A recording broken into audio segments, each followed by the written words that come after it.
What's up, Gloom Dev? Nice first. And what's up, Roast Duelist? I'm doing good. And I am OP. What's up, you guys? Short stream, huh? Yeah, it's gonna be the shortest stream in history, dude. 5-second stream. No, don't worry. I'm shooting for 3 hours.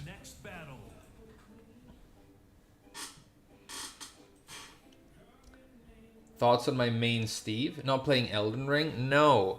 You know what I realized? I was thinking about getting the DLC. Like, my friends have been really looking forward to it. They're like, oh my god, it comes out this Friday.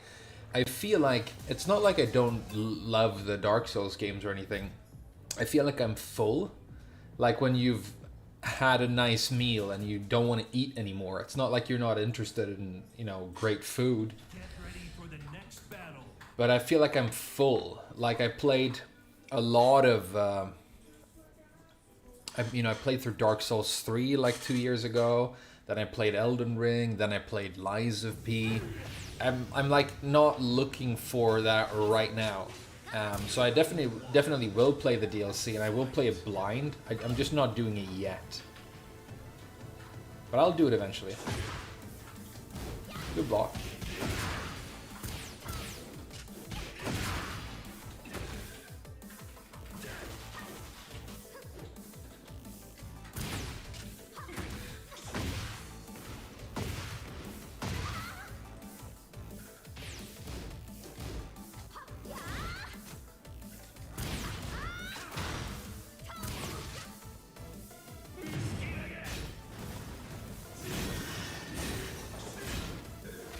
Can't believe he actually did the throw. Like, Devil Jins tend to always do the throw right there. But this guy, like, seems a little bit too high level to go for the scrub strat. Maybe he doesn't think that I warrant much more respect than that. That's definitely possible. That's definitely possible. Get pregnant? Hey, good strat, good strat. Maybe later. That's a great block. It's laggy, by the way. Don't know if you guys can tell, but it's laggy.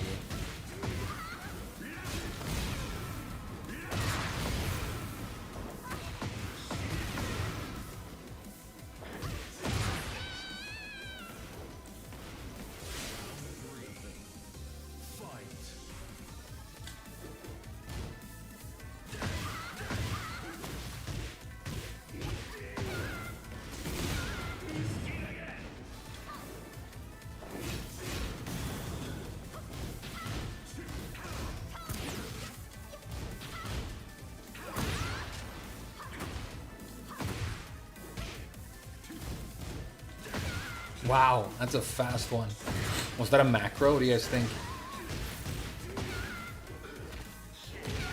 Hey, good for you, dude.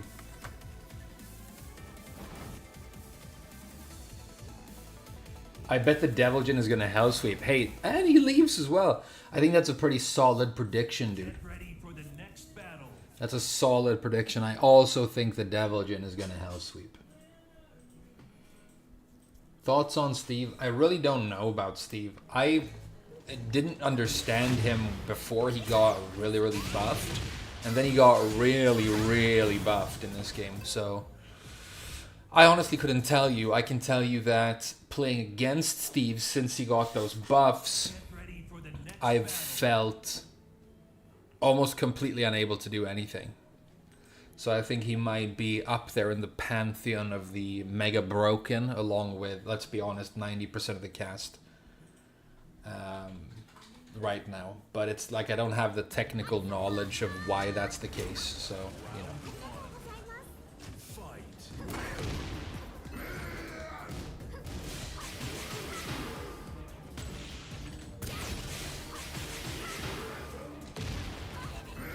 That's okay, don't get up.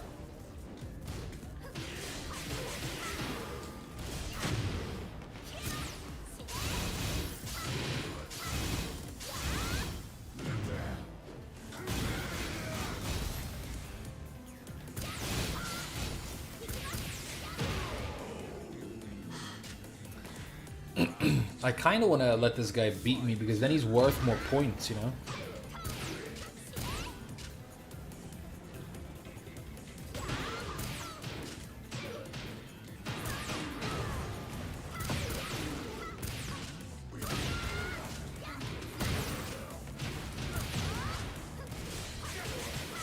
That's a solid round. That's a solid little round right there.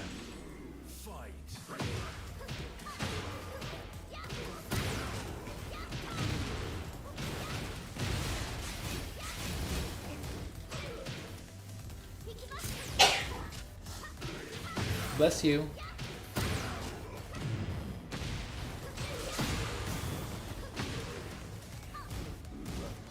Oh, I should have finished the Punisher. Should have just finished the Punisher, dude. Hey, what's up, Luke? How you doing, dude? Make any cool, is that a chair sneezing? No. That's my AI-generated Japanese body pillow waifu. Some people think she's a real human being, but I think it's kind of sus. Current Leroy? Well, I think Leroy was heavily underestimated before he got super mega buffed. And now he's super mega buffed, so I think, you know.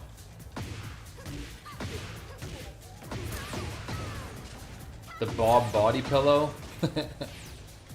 The Bob body pillow is just this fat guy called Bob that I usually sleep on top of. He's all warm and fuzzy, I love it.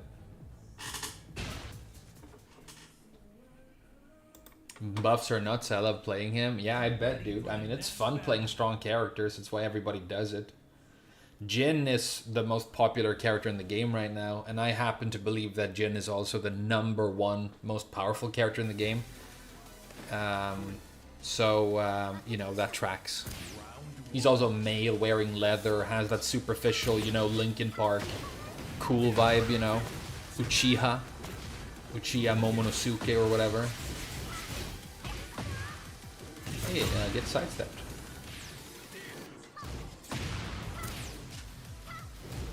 Good block.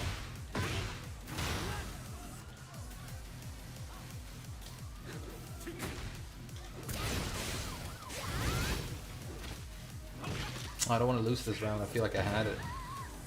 Is he gonna house sweep? Oh, he still combos? Can he kill?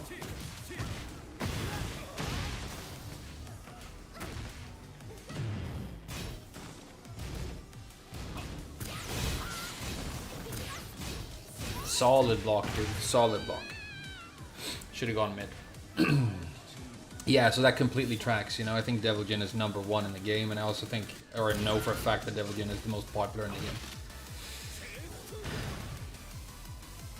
I think it's a tragedy, but you know, you can't be frustrated with an amorphous blob of, you know, the general masses. They're always going to make the obvious choice, because that's sort of a definition of the obvious choice, right? That's how it works. The most obvious choice is the most obvious choice because, you know, all the really basic people make it.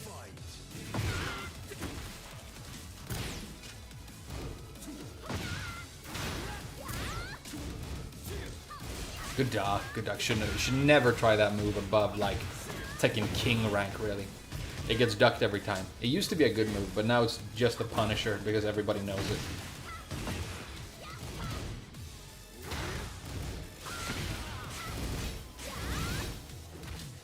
Okay, so he punishes chainsaws with throws every time. I haven't broken a single one. That's not good.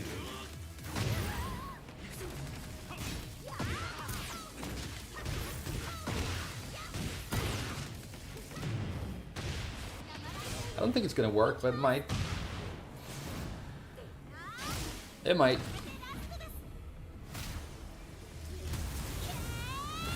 Hey, good games, Luke. GG's, dude. Don't worry about the connection, dude. It's not like you intentionally made it worse.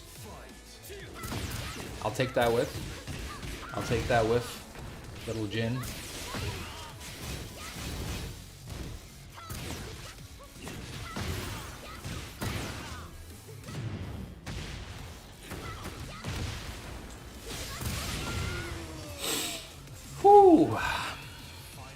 Feeling better now. Gucci sweater now.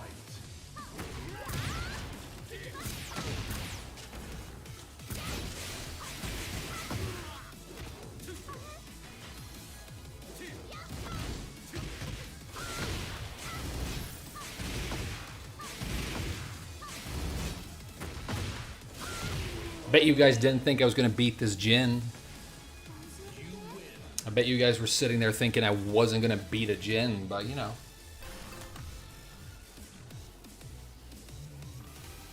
Alisa better than T8? That's very true.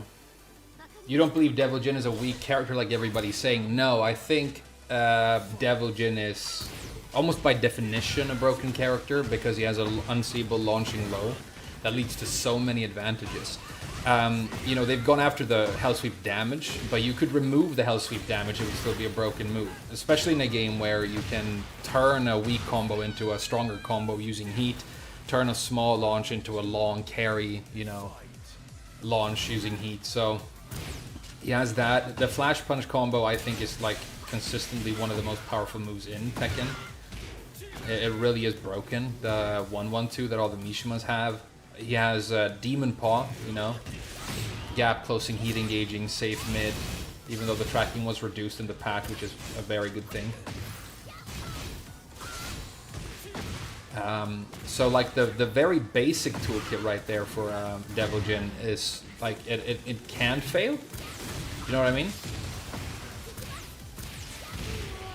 The basic toolkit right there can't fail, and it's about as good as it can be. So you can, you know, change some of his other mids and whatever, and it's not really going to change much as far as I can tell.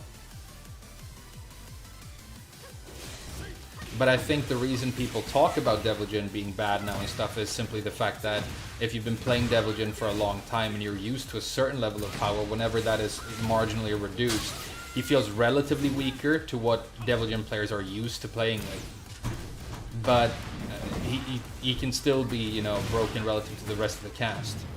And I think it is true that Mishima players do tend to put themselves in a bit of an echo chamber, right? That's gonna be good. Mishima players tend to live in a bit of a Mishima echo chamber, so they probably, you know, if they switch characters, they go from Devil Jin to Kazuya. But unless you're gonna go play like some real characters, you probably don't know how strong your like 1-1-2 actually is. The fact that like that is game breaking. The 1-1-2 that Mishimas have is game breaking, I think.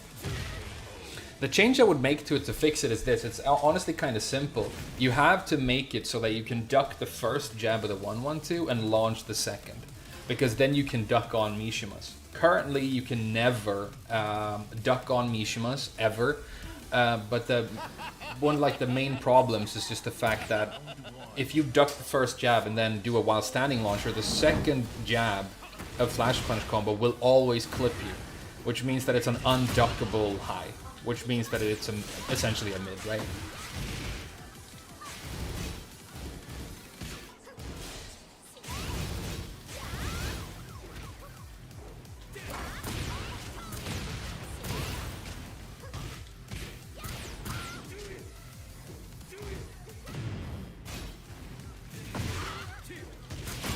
We sidestep those. I'm getting better at the sidesteps with Alisa.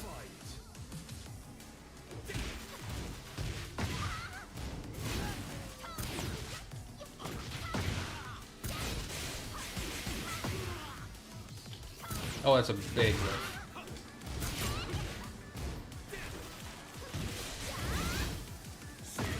Oh, really? Okay. Just like, oh wow, okay. You could probably kill here. Having said that, though, as good as Devil Jin is, I don't think he is as good as regular Jin. Regular Jin is the #1 character in the game. I think he has been since launch.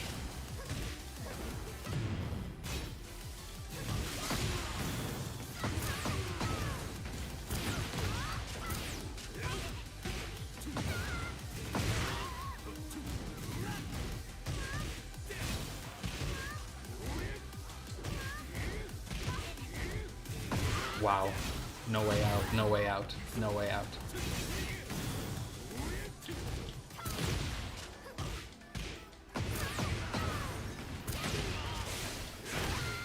Good choice. They need to nerf 1-1-2 tracking. Well, they could... I think they should rethink the entire move design. It's very necessary. To be honest, like a world where I could respect the Mishimas would be a much more interesting world for me to live in.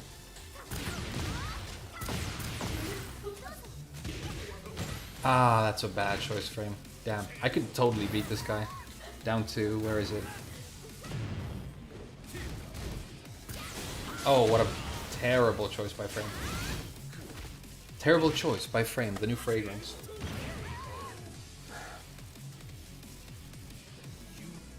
Regular Jin had a head start. Well, that's true, but at this point I don't think it matters that he had a head start. I also don't think it matters that he's the character that you play in the story mode. It might matter that he's on the box art, but if you're at Tekken God rank, you probably didn't play the story mode. Or if you play the story mode, you probably didn't play the story mode and learn Tekken from it. You're almost guaranteed a legacy player. So the people who play Jin and overpopulate him at max rank are people who are picking to win.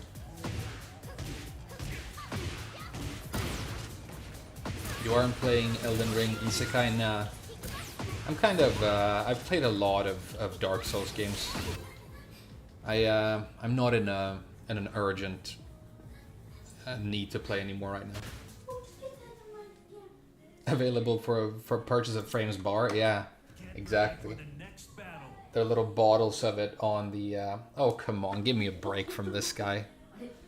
Alright, I'm not gonna get salty, don't worry, but I just like... This is like fighting the final boss. The whole stream. To be fair though, if I wasn't playing this Jin, I would be playing 3 other Jins. That spin doesn't work, huh?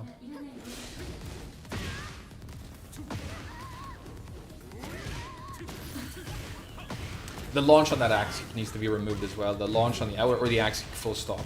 But the same thing is true of Kazuya's axe kick. Also a problematic part of that basic package that Mishima's used to... Honestly, you don't see them in tournament, I don't really know why, but they absolutely dominate online, no issue.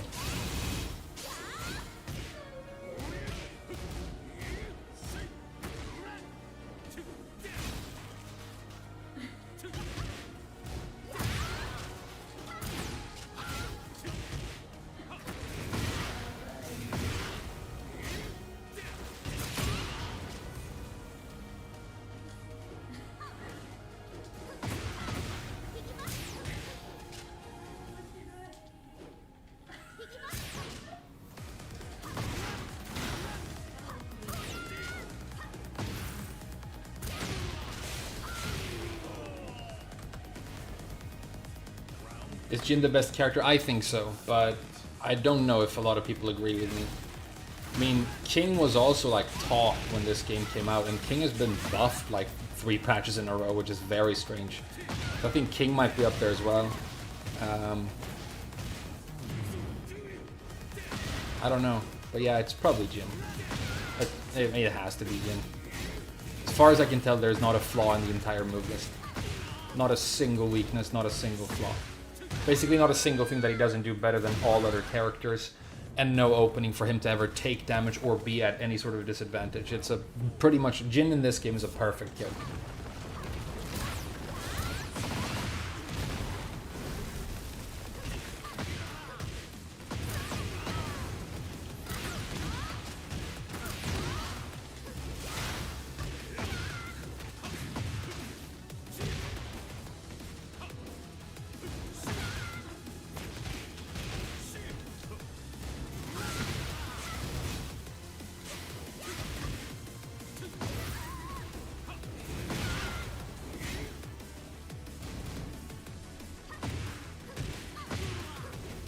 Why didn't my standard combo that always works with 100% consistency work? Nobody knows.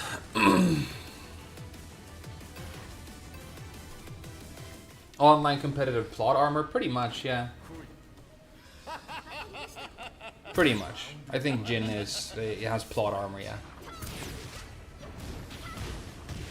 Not to take anything away from, for example, this guy who's playing really well. I mean, he is. But this is the most powerful and hardest carrying character in Tekken 8, which is the most hard carrying Tekken game of all time. Well, I don't know. I mean, I don't care about, you might tell me that Steve was broken in Tekken 5 or whatever. I don't care. That was 30 years ago and I didn't play that game, so I wouldn't know. Well, I just needed to be a little bit faster.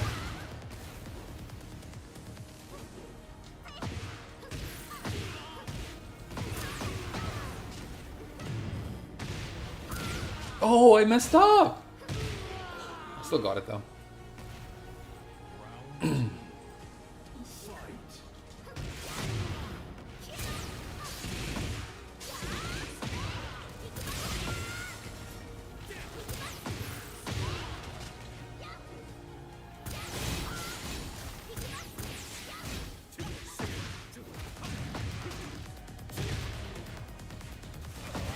Everything is perfect. That electric that he did right there, that version of the electric, whatever that is, that damage is broken. The fact that hits grounded is such a crazy aspect of this game. It's really crazy because you can't stay on the ground, but if you get up wrong, that launches you for the rest of the round as well. The Oki is brokey.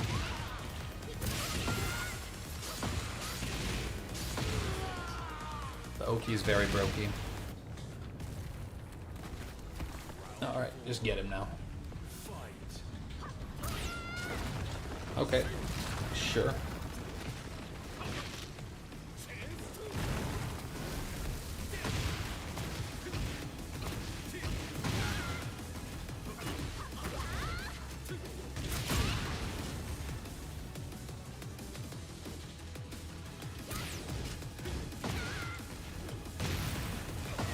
That hitting grounded is Borkers.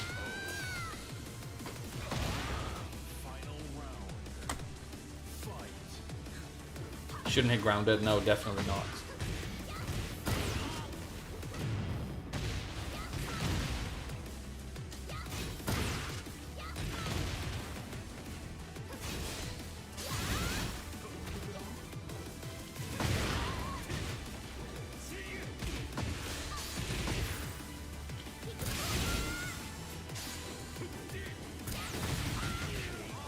Got him. I mean, being able to beat this Jin at all is something that makes me very satisfied with how I'm performing right now. So I'm not worried about this. Opinion on Shrimpa with Pete's? I do that sometimes when I switch the words in my head. You asked about pizza with shrimp and I said Shrimpa with Pete's. Thoughts on Shrimpa with Pete's is that I generally don't like any sort of seafood. Which is why living in Japan was very challenging. Now, like, I'm opening up to it a little bit more. Like, I made a shrimp pasta the other day that turned out really well, and I was happy with it. But there's a stinkiness, you know. There's an ocean stinkiness to all the seafood, the salty sort of. I mean, what I always say when people ask me this, they're like, "Oh, the fish is so amazing," and how can you say that?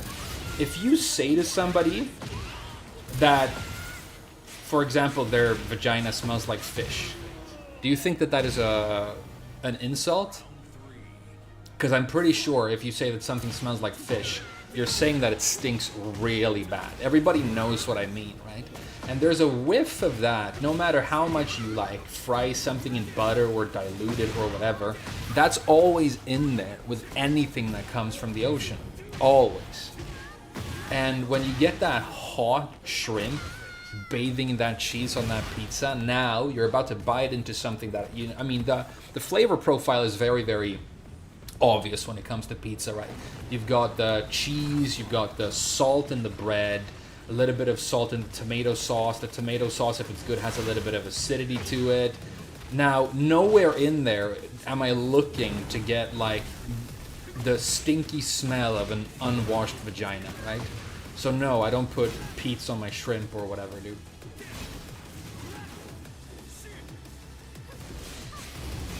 Good block.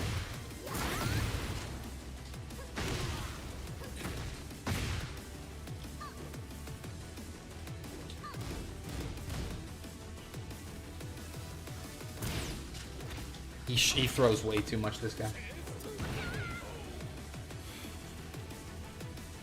Garlic overcome every smell. Yeah, but that's the other thing. Like, you can... are you Swedish and hate fish? I think that depends on where in Sweden you come from, but Swedish people, okay, I'll tell you this. We might be known for fish, but they're Swedish fish cooking generally extremely low tier. Extremely low tier. Like, if you're gonna have seafood, at least have Spanish seafood, at least have Italian seafood, at least have French seafood, at least have Japanese seafood, you know? But don't give me that, like, a boiled, tasteless potato with, you know, some limp dick white fish and some dill, dude. Nah, I'm good, dude. I'm good for fisheronis over here. I'm gonna bait him into doing the back one armor move, and then I'm gonna punish it with a heat engager. Look at, watch this.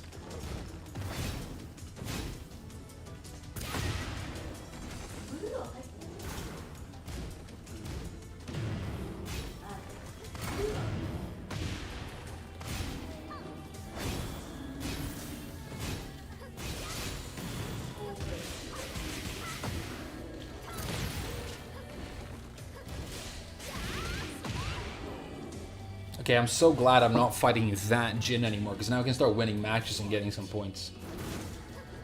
That's a good dot.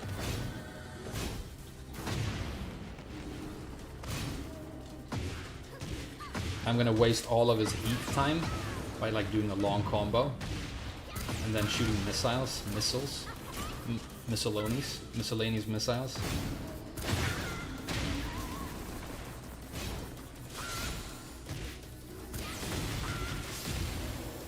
On the ground? Yeah, bears stay on the ground so you get good Oki because they're predictable.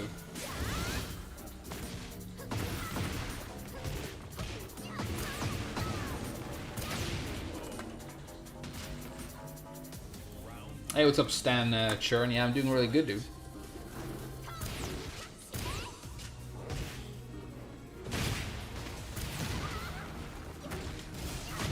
No doubt.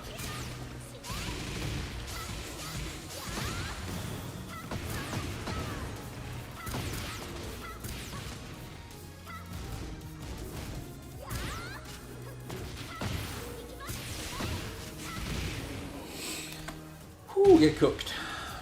Do you feel like Kuma is annoying? He definitely can be. And yes, I have made an Alisa guy, dude. It's up on... It was when the game was new, but she hasn't changed that much.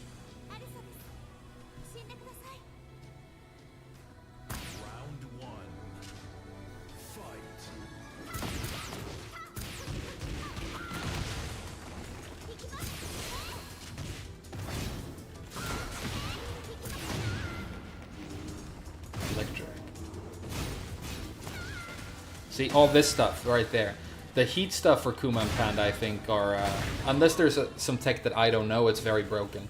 Like, playing against the Panda or Kuma, when they start rolling at you, I really don't know if there's much you can do. It feels like they just get guaranteed massive hits every time.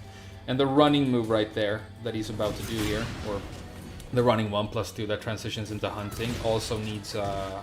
it needs to be made easier to sidestep consistently. It has... whiffs of, you know, upas and Dragonovs running too, and moves like that.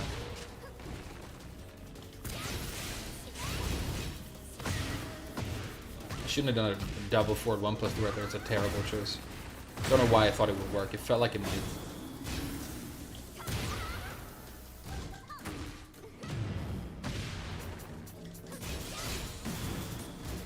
Good block, good block. Damn, I'm losing to this guy. What's the input for the unblockable? It's, you have to do dual boot, which is the flying chainsaw stance, and then it's just 1+2.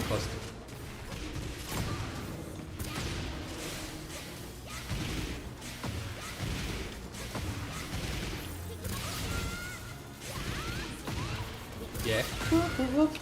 Get Cooksville. Get Cooksville, bear boy. Start of the round. Electric. See, right there, I don't know if there's anything I can even do in theory. I think it might be just basically a design bug. I don't know what that is. That heat is just digging balls. That heat design.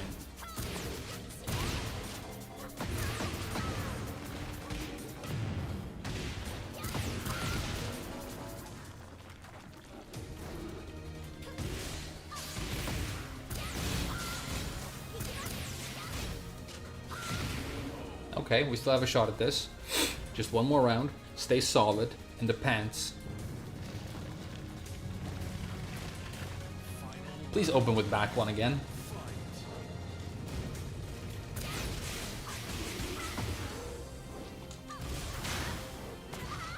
Throw? No, okay.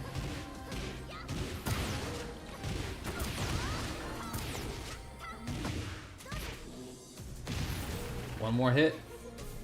Don't get greedy. That's a shockingly good hop kick. He can easily turn this around. His damage is workers.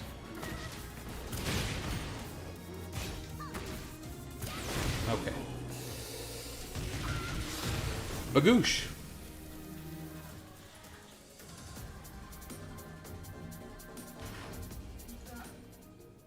You block a mid, far range, just back camp or manual Lionheart. Okay, so you have to play characters that I don't play. Hey, what's up, Anti-Monitor? No Elden Ring. Hey, what's up, Harada? Hey, Harada, I saw you, there was that girl who did King cosplay. And I saw you retweeting and saying it was nice. You know what you should do, Harada? You should invite her to one of her events so she can sit on your lap when you're on your throne. And she can sit on your lap and you can feel the warmth from her undercarriage seep into your thighs while you insult and talk down to your entire player base and then reveal a trailer for $8 DLC, dude. That's what you should do, Harada. I saw you retweeting. You don't retweet dude cosplay. Harada, you thirsty, thirsty old man.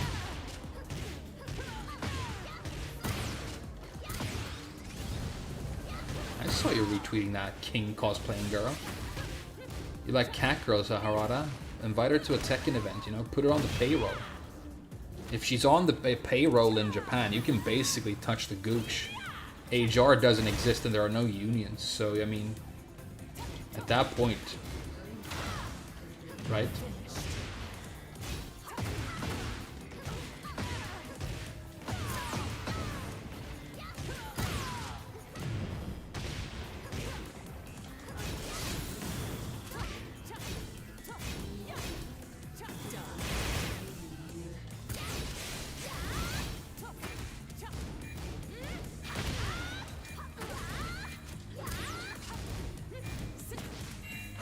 Oh, he got me. I hate this matchup.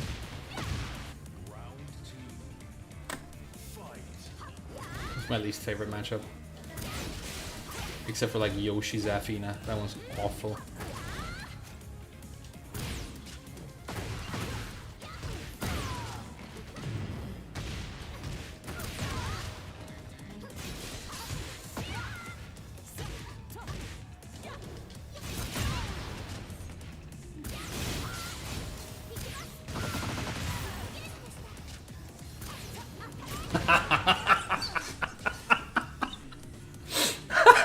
Get shot.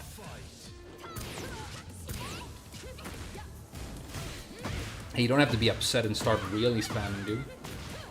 Well, he's a Nina. He's gonna go rabbit orangutan style eventually. Oh god, okay. Hey, nice round. Pick a real character.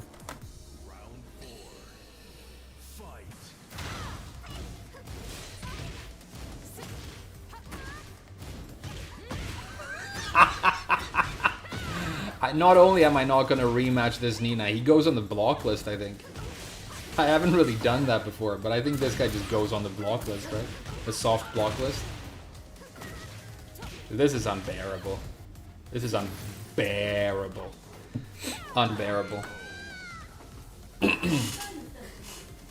Alright, let's play him again. We're not getting salty. We'll play him again.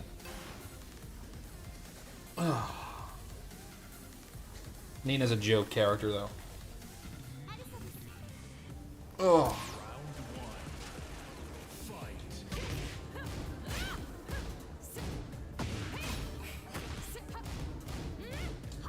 Like, do you need me to be here, dude? Do you need me to be here for this? Because I feel like you don't need me to be here for this. I think you could do exactly what you're doing, whether there was an opponent on screen or not. You could basically play like this in a vacuum.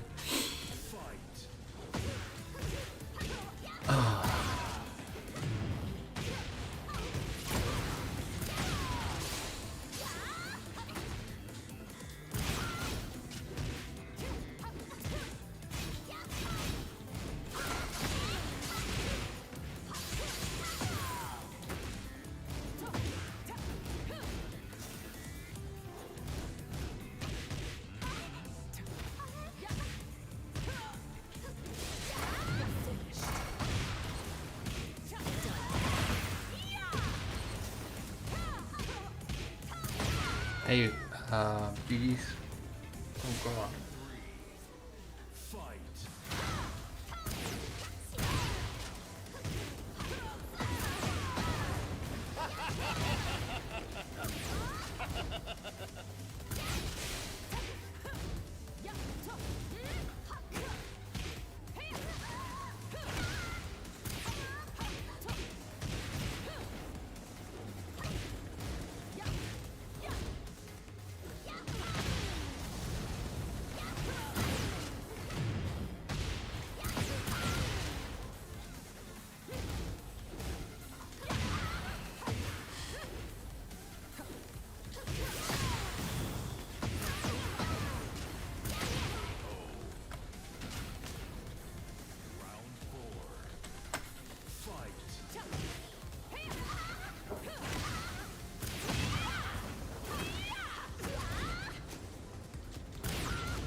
Stay frosty.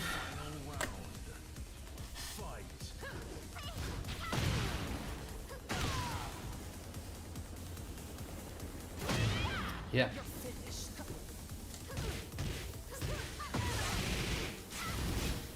Stay so frosty. Cold as ice. Cold as ice! Cold as ice.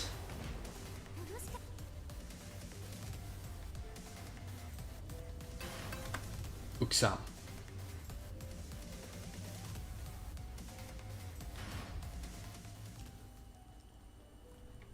Get ready for the next battle. Did he leave? Good. Good. Tail between his legs. Tampon in his man pussy. Hey, well played.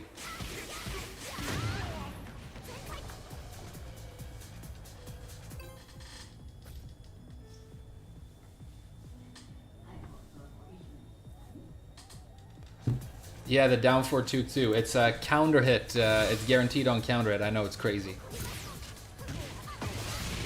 60 damage. It's risky though. Second and third hit get ducked. So you really need to alternate your hits.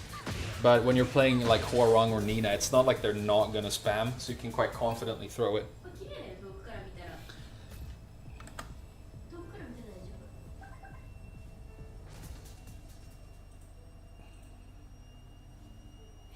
Mishima players have 2 or 3 difficult moves and suddenly their character is the most honest in the game. Well, you're not completely right. Mishimas don't have 2 or 3 difficult moves. They have 1 each. They have 1 difficult move, the electric. That's it. Think about it. They don't have a single other move that's difficult to do. Not 1. And in this game, they don't even have to do electrics because they have a Demon Bomb. Here's another joke character, by the way. I'm gonna talk about broken damage.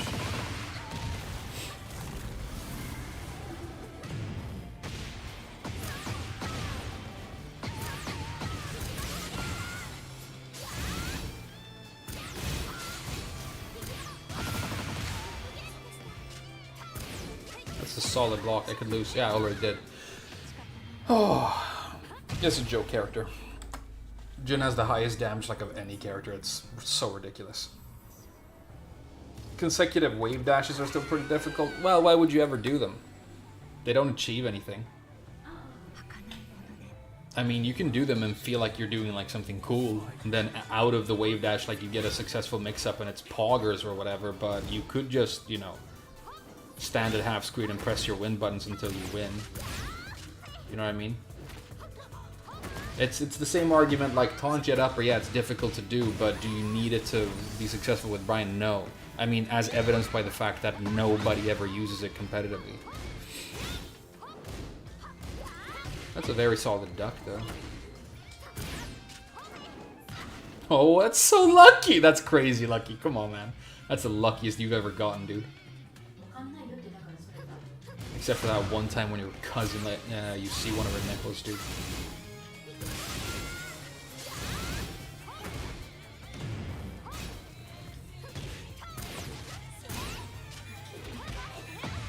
Throw spam, okay. Literally a throw spammer.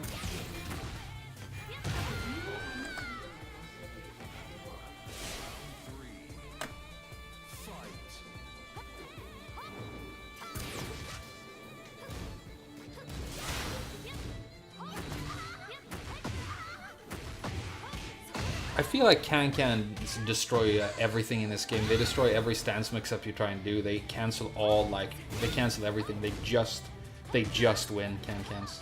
I feel like they're so crazy powerful. For both Oscar and Jin. But Jin is a better character than Oscar, so, you know, hers matter more. I think, yeah, they destroy everything. Like, you just do them on defense, and because they cancel all armor, because it's a, you know, basically an instant low. That was unbeatable. He's cooking me? Yeah, you're not wrong. I want to leave and put this guy on the block list too, but I have to subject myself to this. It's the rules. I have to subject myself to all this non-Tekken. Alright, stay positive.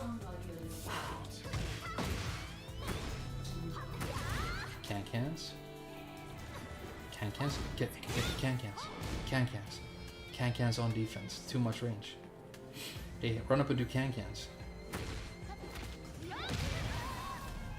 That's a solid bait with the Demon Slayer. That was good.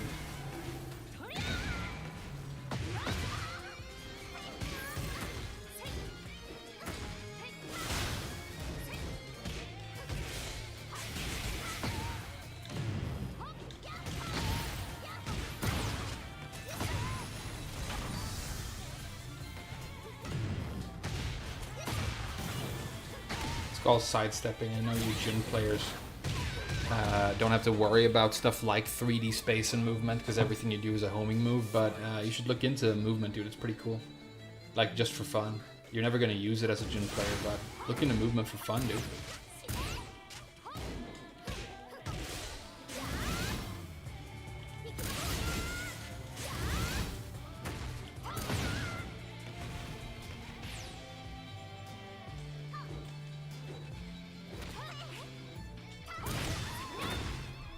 So I'm not getting hit by Can-Cans and I'm breaking your throw. So what are you going to do now? Strings? And then nothing else ever? Just keep doing Can-Cans, I guess. Solid strat.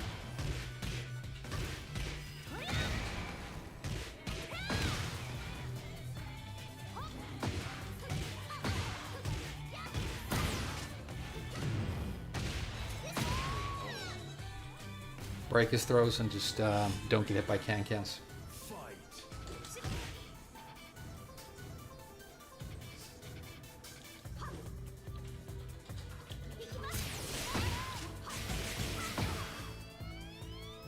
Now he's block spamming.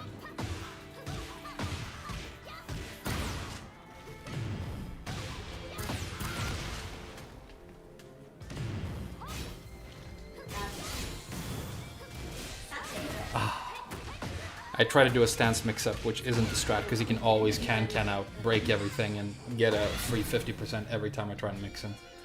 I just need to wait until he makes a mistake.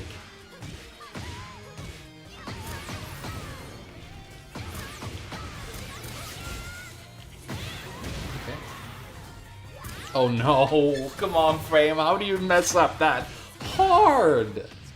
And he wants to waste maximum time by going into raid shard as well, which is, you know, the mark of a truly great player. When they're like, I could kill you with a jab, but I'm going to use a raid shard because I want you to watch this movie.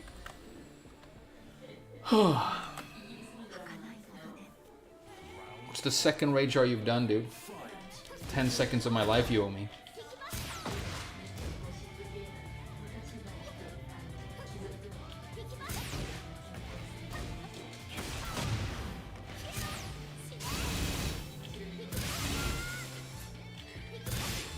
That's a very good jab, though. It's the first good thing you've done.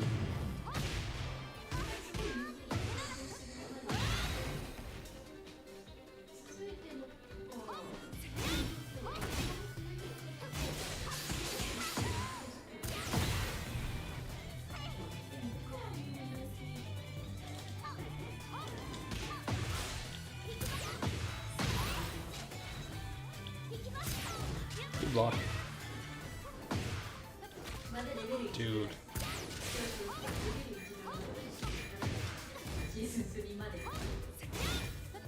Come on, man. You are incredible. This is an incredible human being. I mean, your brain needs to be studied by science, dude. Holy mother of Christ. Well played.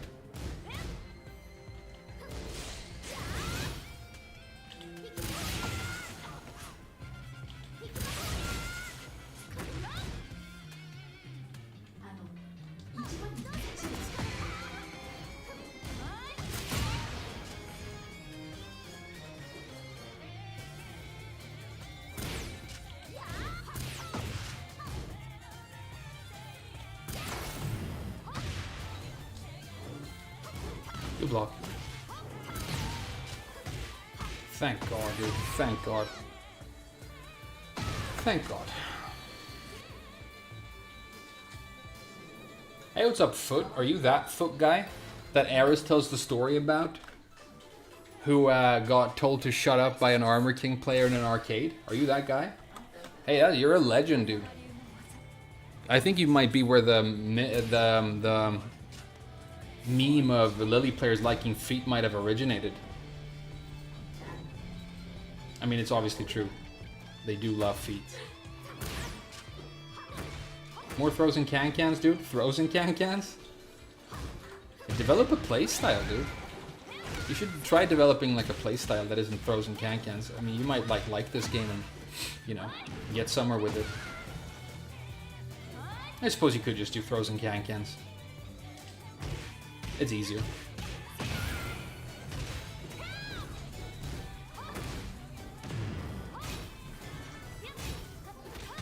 Yeah, it's easier to just do throws and can-cans. Round 2. Fight.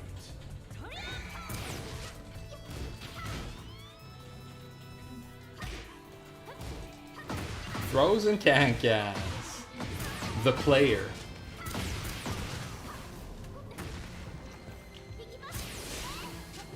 Throws and can-cans the player, dude.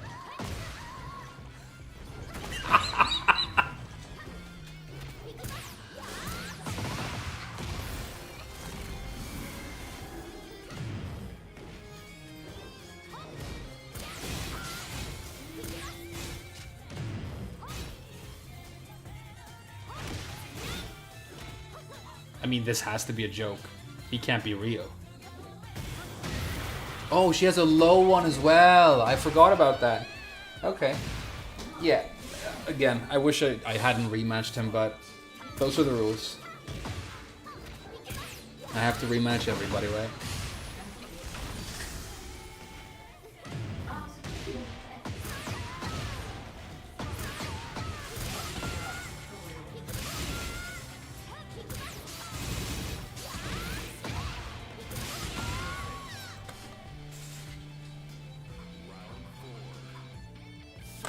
I can't sweat either. Good point. No sweat.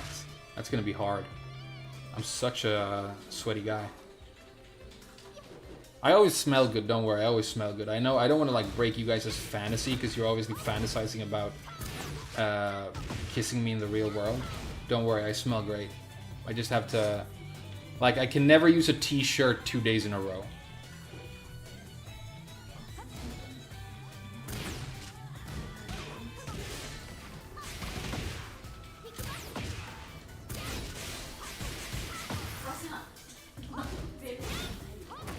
I thought was it going to be the throw or the can-can? I couldn't decide. But he literally only does those two things. That time he did can-cans. Okay, and that time he did the completely uncontestable house sweep. And he corpse kicked.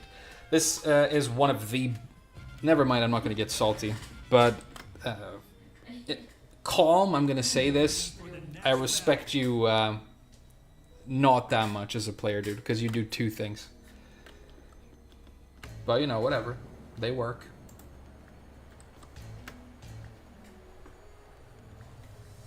You're getting shredded right now? That's not true, dude. That's ridiculously untrue. I was winning really, really easy. And then, you know, he did some more can-cans. Get ready for the next battle. I heard Reina got nerfed pretty hard. This guy's named Mulegitsu, which is probably some sort of move in Naruto. So we know for a fact that he's a thirsty weeb who collects Funko Pops. And has never gotten his dick wet. That's very, very good information. We should play him as if he were a virgin, because we're correctly assuming that that's the case, right?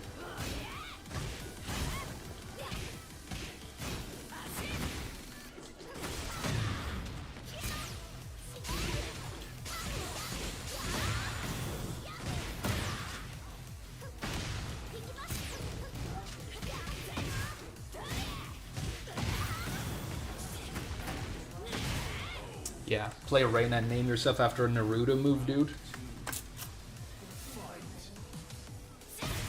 This guy gets hella laid. No, it's good to see that the nerfs haven't made her any less of a completely detestable and disgusting top tier mega monster. You can't even attack her. Like, you attacked me? I get automatic damage from that, dude. This is Tekken 8. I get automatic damage if you try and attack me. This is Tekken 8, okay? Pick the character you're supposed to.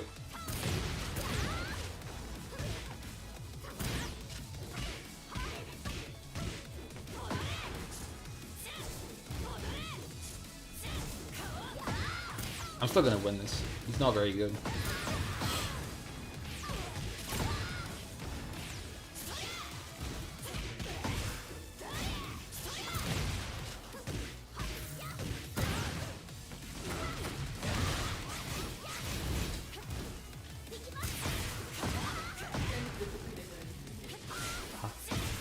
That's a good whiff punish, though. He's gonna go for a throw this time.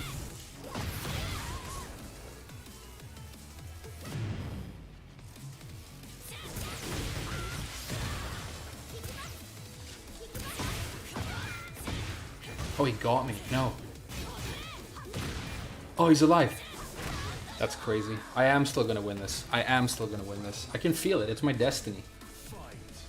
I know it's my destiny, Pokemon.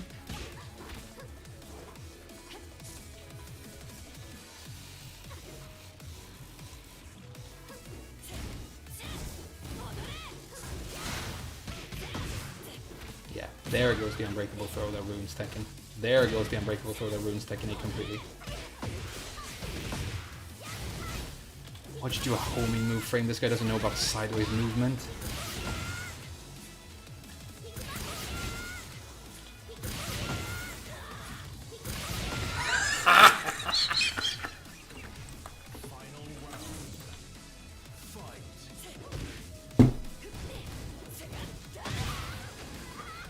Think you have enough knockback on that move, dude? Because it's a lot. He's initiated every offense with exactly forward forward 2. I don't think he's done a single thing that isn't forward forward 2 from neutral. Not a single time. I guess that was the one exception right there.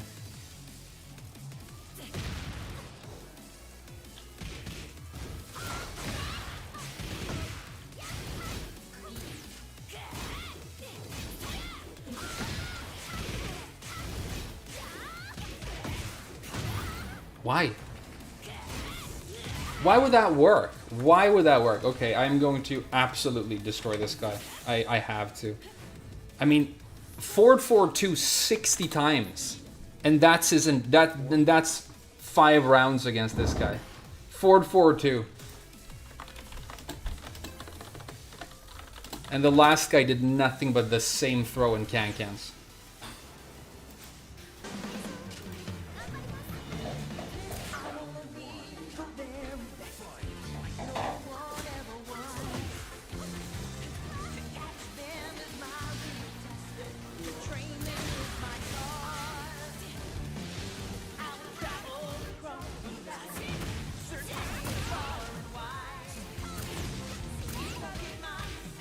I'm about to destroy this guy.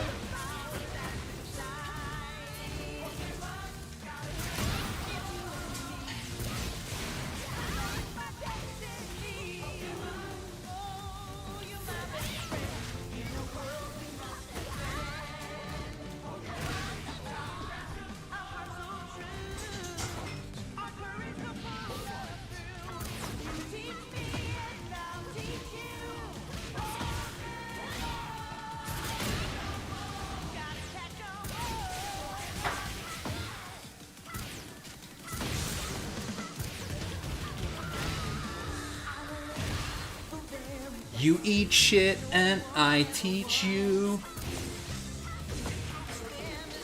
Reina, bitch.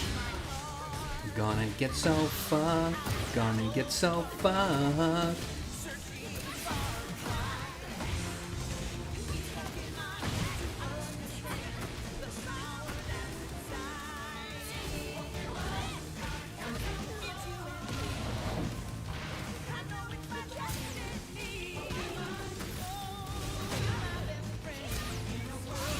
Not even gonna look. Not even gonna look.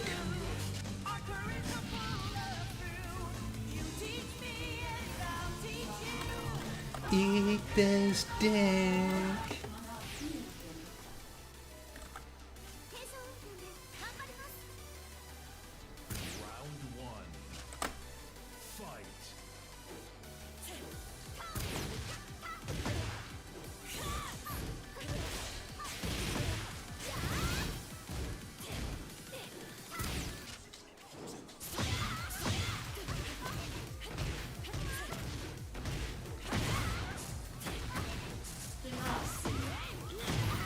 Ow, ow, ow, ow, 442, ow, ow, ow.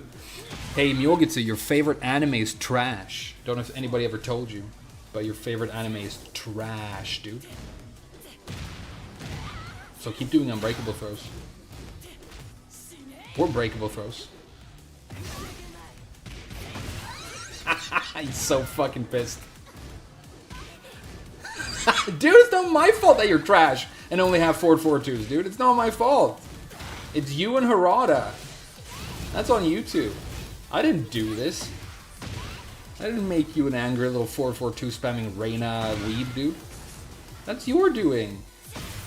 I don't know, I guess blame your genetics, but don't blame me.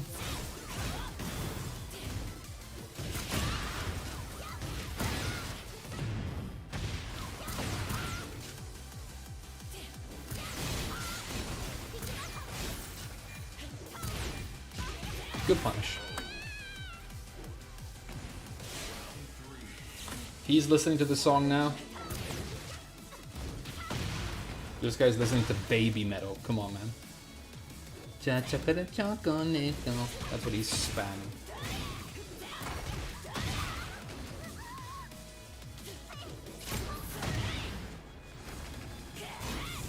Dude, maybe he's got coaching. Maybe he's got somebody standing next to him going, use forward 4-2. Dude, use Reyna's forward 4-2. And then do forward 4. Hey, dude, do forward 4-2. Psst, try forward 4-2. Try forward 4-2. Do it 60 times. He's got coaching. Song request feature? I guess that would be cool. No round brown. Yeah, I got my ass wiped. I got my ass wiped.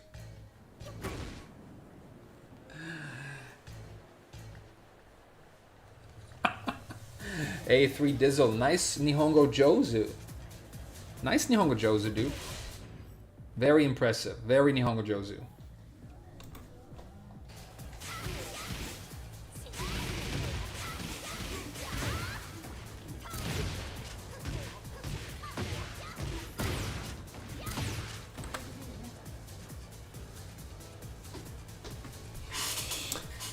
Oh, Reyna's forward 4-2.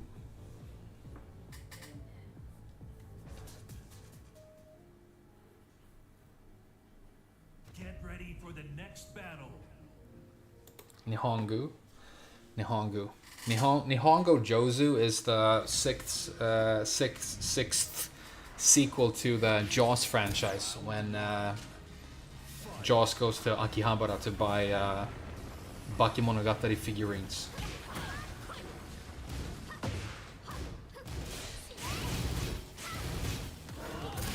And eat some people in a maid cafe, you know? Or is that Nihongo Josu? Not Josu.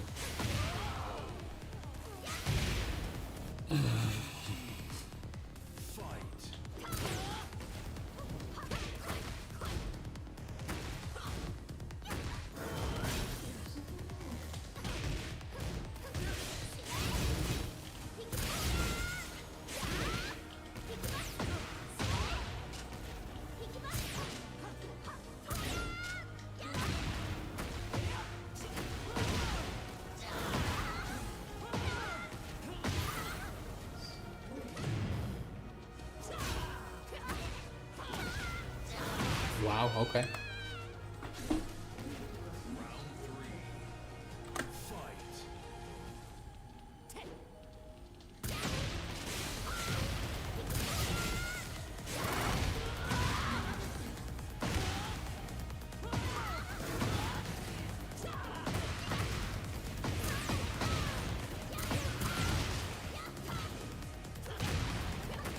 The guy in the chat saying, if Japan didn't get nuked, we wouldn't have Resident Evil.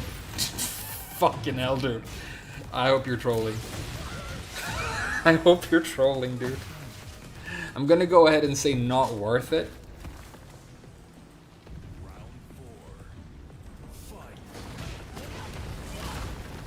Say if there was anything good that came from that, it would probably be that it ended the single bloodiest war in the history of this planet.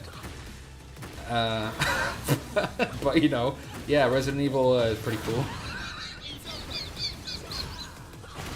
The fuck, dude? The fuck are you saying?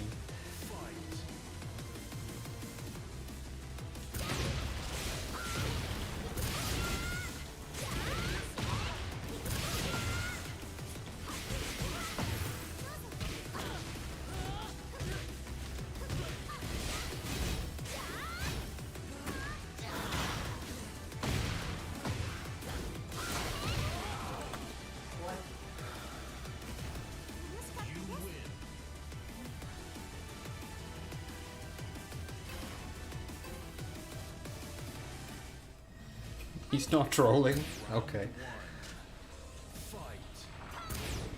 I'll tell you guys a cool story.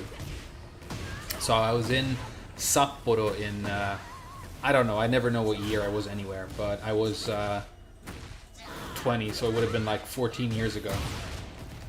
I'm old. And we went to the assembly hall, and they started telling us this story of this postman who worked in, I think it was Hiroshima. and he lived with his grandfather, and he was delivering mail in the hills outside the city. Could have been Nagasaki, because that's very hilly, if you've ever been. It's like, you know, in a valley by the sea. And the bomb dropped. So he's outside this city that he lives in, looking at it from a vantage point in the mountains, and sees the entire city be eradicated, right? So he gets on this bicycle and rides all the way back into town to his grandfather's house, and his grandfather had a bookshop, I think. And the house is just gone. It's completely gone. I mean, the entire city is. And he goes into the basement, and parts of, because there are loads of books and stuff in the basement, right? And parts of it are still burning. Some of the books are still burning. And he said it was a very strange looking, not normal looking flame. And his grandfather was, you know, tragically vaporized, basically. But he's like, okay, this strange fire here basically killed my grandfather. So he decided to save it for some reason. He grabbed an oil lamp, and he lit the lamp with the fires that were still burning from the bomb. And then he moved into the hills, and he lived there for the rest of his life in like a village. But, you know, years, decades went by, and there was this light that was always on in this guy's window. So eventually somebody just asked him when he was like really old about the fact that he always had, like, all year long, he always had a light on in his kitchen window. And it was the lantern that he lit with the fire from the bomb. He had kept it alive, filling it up over and over, because he never wanted it to go out. It was, I guess, sort of a memorial for his dead family, kind of. So the Japanese government get a hold of this story and realize that they have this, like, because it's, you know, a very, very profound historical moment in their country. So they get a hold of him, and they use his lantern to light other fires. And they started this project where they, as like a sort of memorial, were going to carry a lantern with the fire from the bomb from the very most southern point of Japan, and then passing it from hand to hand, carry it through the entire country without writing on anything, just passing it from person to person. And Sapporo is in the far north, almost as far north as you can go in Japan. So we're just sitting here listening to this very emotional story, and then they just go, and here it is, and they just turn the lights down, and somebody just carries this lamp in. And I held it in my hands. They passed it around. It was on its journey to the very north point of the country, and I think it had just reached Sapporo. So I've actually held a flame that's been burning since that bomb was dropped on that city in my hands.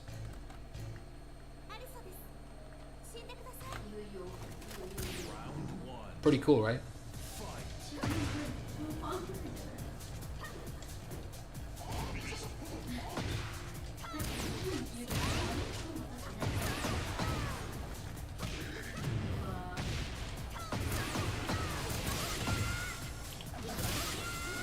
Oh, bane of my existence. Yoshi's spin.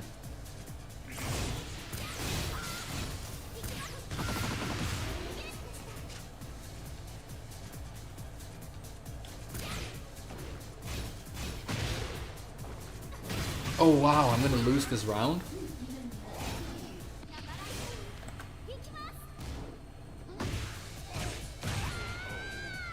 I was Reina, my bad. I was so stressed and pissed and I just spammed. Dude, you don't apologize to me, okay? I talk shit all the time. This game is painful. Being a human being to begin with is painful. Let alone if you play Tekken, man. Don't apologize, dude. I talk shit, but it's one of my ways of like, I'm doing a no salt stream now because Tekken has made me so upset so many times that I'm like, this is one of my ways of processing my frustration. Is I talk mad shit, dude. You won, it worked. Okay? Don't apologize. You do you. I mean, unless you're a Mishima boy, you do you. If you're playing Mishimas, you can fuck off.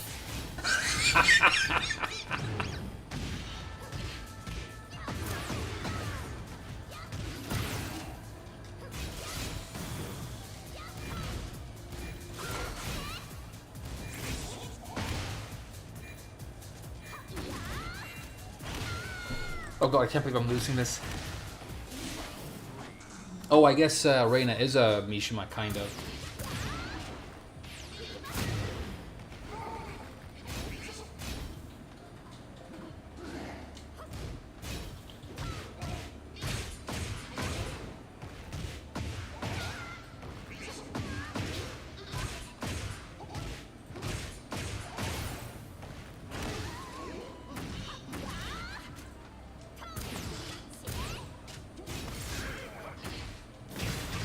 That is a broken heat burst. Tell us another story? What else do I have?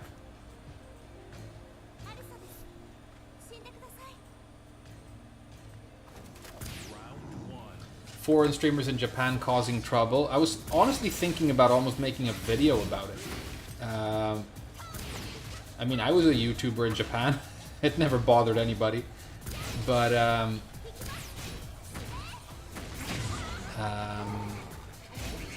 when the Logan Paul thing happened, that's his name, right?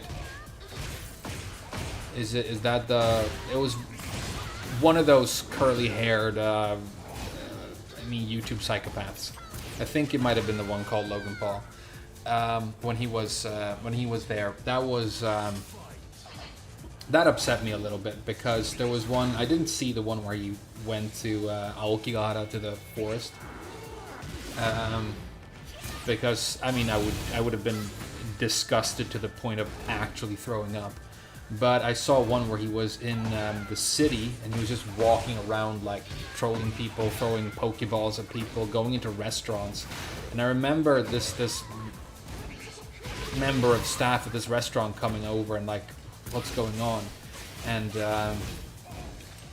I know for a fact that to them, and we shouldn't be condescending here, I mean, they're real people and they deal with assholes all the time in the same way we do, but because of the culture that they have and what their lives are typically like, that sort of thing is very, very, like, it's frustrating and painful to them in a way that it wouldn't be to me. You know, if they were in where I work, if that happened in, for example, the hotel where I currently work, I would, I mean, get security right away, and if they threw something at me, I would probably knock them out. I guess he's like a UFC fighter right now, so maybe I would just, like, you know, get my ass kicked, but whatever. But that, yeah, really, really upset me. But it's this vacant-eyed, very obvious sociopathy that you see in people like that Johnny Somali guy. I mean, it's so blatantly obvious whenever he even opens his mouth. You can see from the way he moves his hands almost that it's pure stupidity and evil. It's not evil in an interesting, cool, you know, the Joker in the Dark Knight kind of way. It's evil in the way where, like, a fat sociopathic piece of shit kid, like, hurts a kitten, you know. It obviously hasn't affected me, no, and honestly I don't think it's going to affect anybody. I mean, people are saying that it's going to be more difficult for people to, like, travel to Japan now and stuff. I don't think you need to worry about that sort of thing. What you have to remember is it's a country of 130 million people. It's huge, and the vast majority of them don't use the internet because they're in their 80s. So, you know, and they also are very, very dependent on tourism. It's a huge important part of their economy right now. So I don't think you need to worry about that. But what I would encourage you to do if you ever do travel in Japan is to not do anything that could land you in trouble with the law, because you don't want to be in trouble with the law in Japan. Remember, it's very beautiful and it's very calm, but you're still in Asia, okay? A conviction rate for somebody accused of murder in Japan is 99.8%, okay? if you get accused of a crime, you're getting convicted, especially if you don't even speak their language. And they put you in a box, and then they process your paperwork for a couple of years. Then maybe they get around to giving you, even more prison time. I mean, you know that they still have capital punishment, right? They still kill people. Don't, trust me, don't. Like, I can just imagine, I bet it's happened a bunch of times, somebody who, like, went to a party and, like, smoked a blunt that he was offered. Oh, trust me, just don't. Just don't. Round 2. Fight.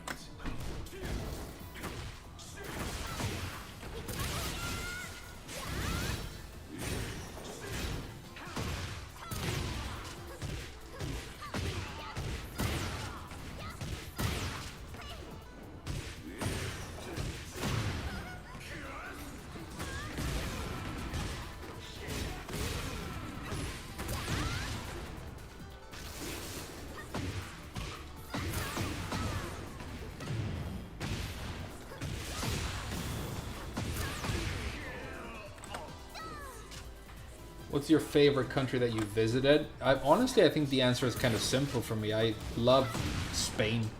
Always loved being in Spain. I mean, it's hot. It's even hotter now than it was when I visited in my youth. But there's something about Spain that is... There's this romantic vibe to the air and the views and the food and the language. I think it's my favorite language in the world. Spanish. I think it's the most beautiful language in the world. So it's almost like you're in a storybook the whole time you're there. I spoke to Spanish friends of mine and they're like, it's not like that when you actually live here. It definitely has its challenges, But I've always really loved Spain. I could see myself living in Spain. I wish I spoke Spanish better. Japanese prisons aren't worse than American ones, are they? I'm not... What I've seen of Japanese prisons, it's a very clean, neat little box. Hopefully you have a window, probably not. And it's just like you're in there. I don't think it's the American thing where you go onto the yard and you have to join the white supremacist crew. Or somebody, butt pirates you. I don't think it's that. There was this one story I heard of a guy who went to the Bangkok Hilton, which is not a hotel. It's Bangkok Hilton is the nickname for a gigantic prison complex in Thailand, which is known to be one of the worst prisons in the world. Like, you don't want to go here. And there's a British guy who's in there for drug smuggling, which he did do, by the way. Real Spain or Barcelona? I've been to many different places in Spain. I've been to Malaga. I've been to smaller towns, on the southern coast. I've been to Puerto Banús. I've been to Barcelona. A couple of different places in Catalonia. I've been to a bunch of places in Spain.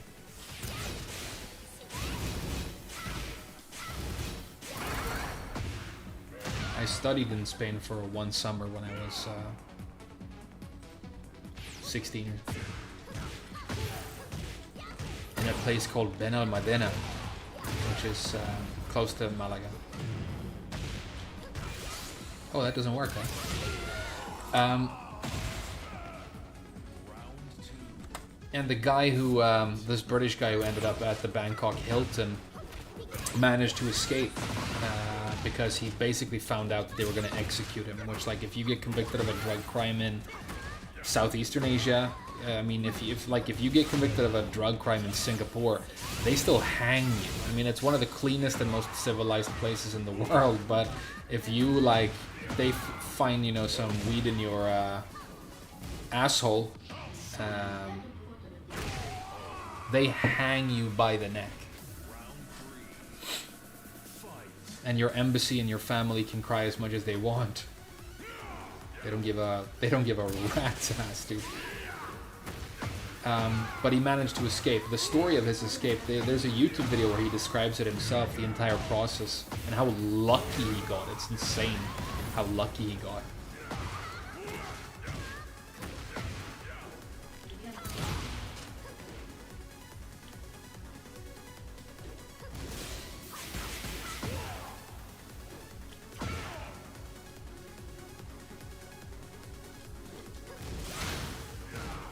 Oh, I could have launched that.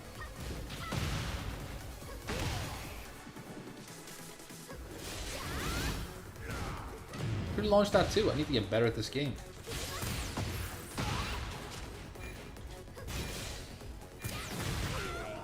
Nice promo.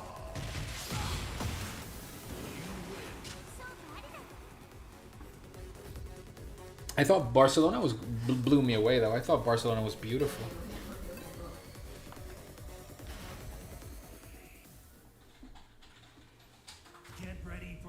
Otto, his name was Otto Warm Beer. I mean, I don't mean to laugh at the tragic fate of this guy, but it's pretty funny. I'm guessing he was German to have a German guy called Warm Beer. Which is funny, because if you go to Oktoberfest, the beer is warm.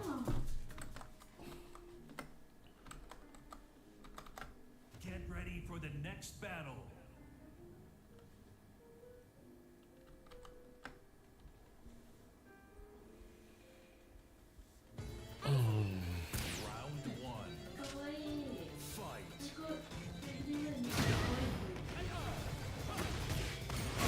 Ah, so that's how you do it. Got it. Nice whiff punish frame. Thanks, frame.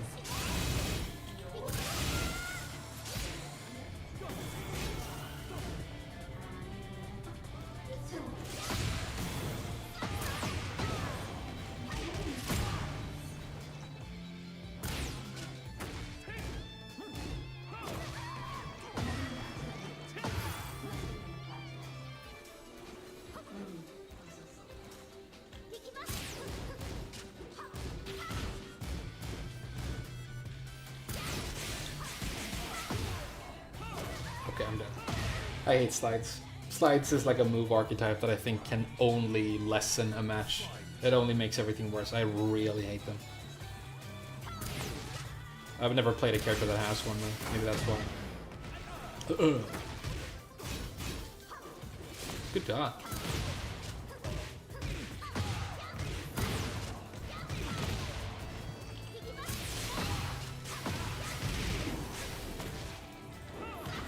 Oh, that's so lucky!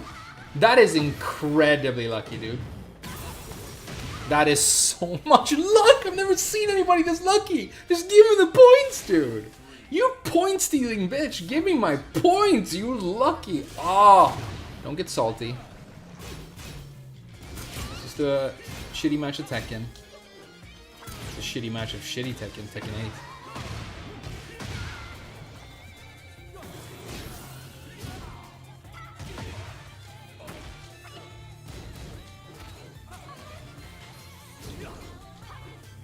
Sidestep him perfectly and I get nothing every time.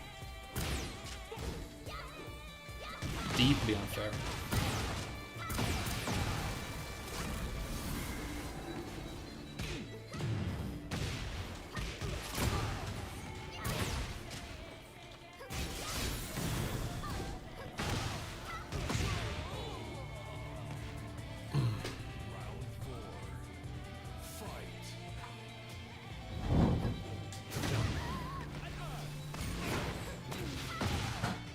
Should have launched him.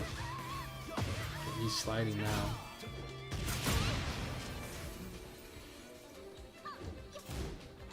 Oh god, please stop sliding.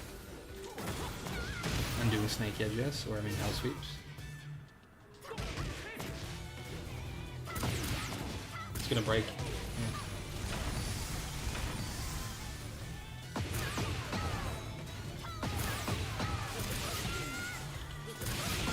Okay, fun round.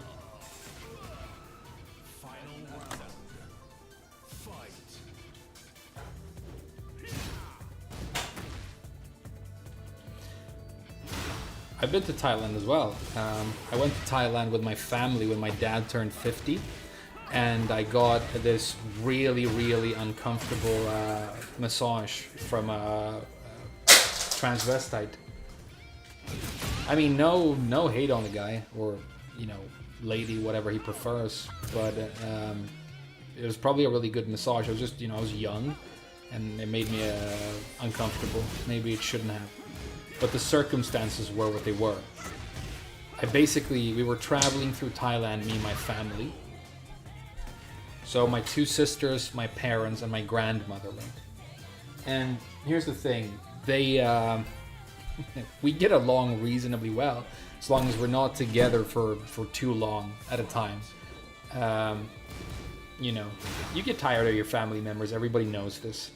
So we've been like traveling in Thailand for 2 weeks, and then it's like, hey, we should go get massages, because that's like, Thailand's famous for that. It's supposed to be really good here. And we go to this place. I'm like a young, I think I'm 17 or something. And we get to this place, and it has these like white beds lined up with like a white little sheet in between them, right? And there are like 5 beds, and there are 5 of us out. So I'm like, okay, I'm gonna lie here, trying to relax and have a massage, and I'm gonna listen to my dad going, oh, that's nice, that hits the spot on that side, and my mother going, oh, that's really nice on the other side. I'm like, how? Ugh. I've had this thing since I was a kid that my parents, my family make fun of me for, but the idea of my family's like bodies kind of puts me off and makes me really disgusted. Like, I mean, this is true of anybody, but I never want to like see anybody in my family in a bathing suit, for example. I just like, ugh. Like, I hug them because I want to hug them, but I don't want to hug them for too long, you know? I never sit next to them on the couch where our like butts are touching. Like, my family's bodies, for some reason, I want to stay as far away as possible. They just really put me off in a big way. Which is why I'm kind of fascinated that, like, by far the biggest genre of porn in the world right now seems to be, you're supposed to, like, you know, I mean, it's ridiculous, right? It's like, watch me step fuck the step asshole of my step sister or whatever, you know. Put step in there as many times as you can. People will watch it. But, so I'm like, oh, damn, I'm not going to be able to enjoy this massage if, like, my parents, who I'm trying to get away from right now, are going to be, like, on each side of me. Or my sisters. I don't want to hear them groaning, you know. That's not a relaxing experience. So, I look across the street, and there's a different massage place across the street. So I'm like, hey, you guys, what, like, thing are you getting? They're like, we're going to do the 1 hour. I'm like, great. So I'm going to go to the place across the street and get the 1 hour, and we'll meet back here in an hour. Perfect, right? Now I can relax. I don't have to be near these people. And I go across the street. It's not as fancy of a place. It's less extravagant, less luxurious, but it looks fine. It looks clean. So a girl at the counter, I go, yeah, I'm gonna have the 1 hour massage, please. She's like, okay, right this way. And she brings me back through like an open concrete door, you know, that doesn't have a door. It's a hole in the concrete. And I go into this, like, you know, it looks like a blown out concrete room in the back. And there's like a bed there. So it's kind of dark. I don't remember if it was dirty. I don't think it was dirty, but it was like dark and in the back. And all of a sudden it didn't have at all the vibe of the front of the shop, right? And then this person walks in, you know, I think transvestite, I don't think transsexual, I don't know. But the person was quite large, much taller than me and much more muscly, like very built, very heavy, probably worked out. And it was a little bit, there was a gap between the very sort of effeminate makeup and hairstyle and everything, and that really, really stocky build, right? There was some sort of visual discord going on with that. And so this person starts giving me, I think, a pretty good massage. I don't really remember, but doing my legs at some point, and you know, my dick is down my leg. So doing my thighs and then like the dick is on one side, right? And getting closer and sort of almost touching the dick a couple of times, like, oh, this time he got really close. Oh, this time he got even closer. And then, you know, at that point, it's not like you're having a great relaxing massage, you know. You're just realizing that somebody is inching closer and closer to your penis. It's not conducive to a very relaxing experience. Maybe that's why I don't remember if the massage was good. Then eventually just full on grabs my thigh where the dick is and goes, oh, and then kind of swats it to the side a little bit to get it out of the way, get it back to the middle, so that, you know, the massage can continue. It was, you know. And then I go back out and my family's like, oh my god, that was amazing. I feel so much better. And I'm like, fuck this, let's go back to the hotel.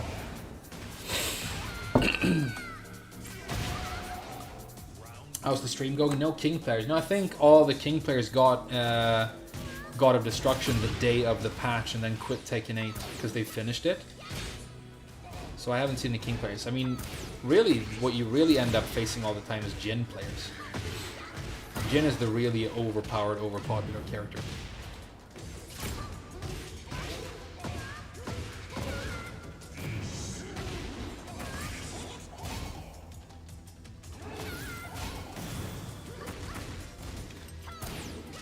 That spin, I hate it with my entire body and my entire soul.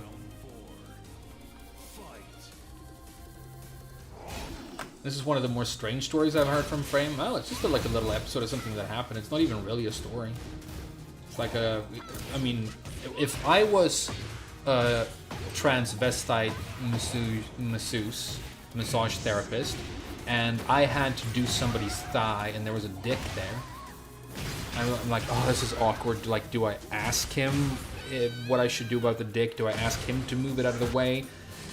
And then just fuck it. I'll just slap it to the side, and then I don't have to worry about it. There we go. Now we, you know. I think we do the equivalent of that in our own jobs all the time. I work in hotels. There's probably the equivalent of the little dick slap. I don't go up to my guests and slap their dicks. What I mean is that, oh, I have this like little issue now, and I'll just, you know, make it easier. For example, okay, say, maybe for example the. Okay, somebody comes into the hotel and they've obviously had a few drinks and they're like, hey, do you have any rooms? And I'm like, this guy seems kind of drunk. I don't want there to be like an issue. They're going to go to the room, maybe, you know, drink what's in the mini bar. But I am supposed to sell rooms for money if I can. So maybe I just go, sorry, dude, we're full. Maybe some other time. Come back some other time, you know? It's the equivalent of that. It's like, you know, doing the little easy solution to the problem. Just get it out of the way. The little lazy option. So you can get back to work.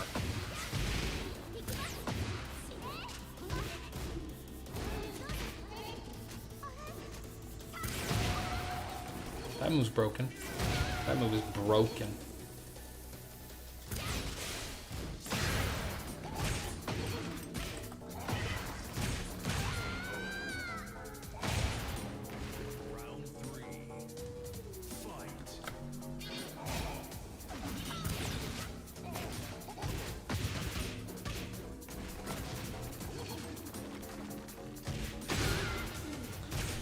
Harada retweeting female cosplayers, huh? Well, I mean, I don't know how old he is. I think mid-50s, but he's obviously still getting boners looking at Twitter, so good for him. Stay healthy, Harada. Stay hard, literally. Stay hard looking at Twitter, Harada. Stay hard looking at young girls dressing up as characters that you invented, Harada.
Oh. Stand-up rainbow drop? This guy watches hentai. He's watching hentai right now.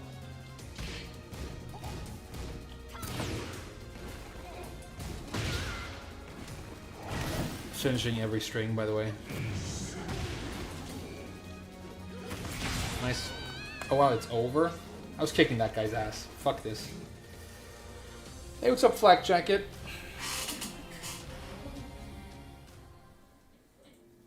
Different stream part 2. Pretty much, yeah, I guess. Harada is a G? I don't think Harada is a G, dude. I think if Harada was hanging out with some G's, he would fucking get his... he would get stabbed so quickly. It's easy to be cool in your little fucking Oakley sunglasses when you're like tweeting dumb Tekken playing bitches and going to events where everybody's already there to suck your dick. But Harada, I have a very strong feeling he would survive 0.5 seconds on the actual streets. Harada trying to be down with the homies? No fucking way, dude. He would get popped in seconds, dude. Get ready for the next battle.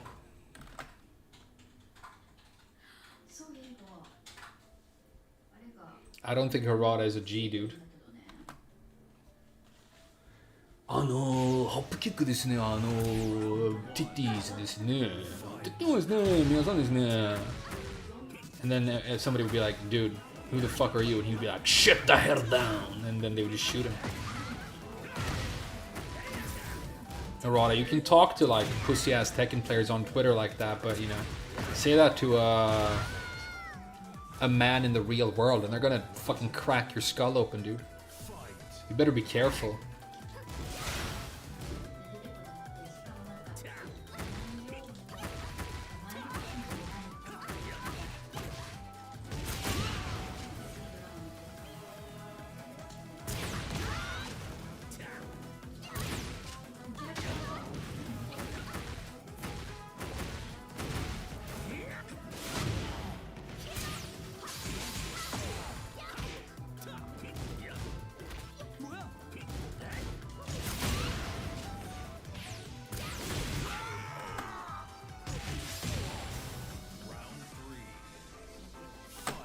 If anybody's a G, it's Michael. He says the N-word.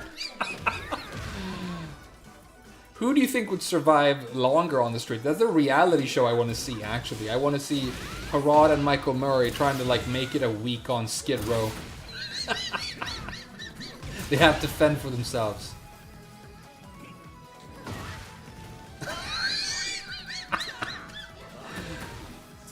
Honestly, no joke, I give Harada 3 hours. I give Michael Murray 3 seconds, dude. He's gonna be like, careful, bitch, I know Muay Thai. I know Muay Thai ninja. He just says the N-word.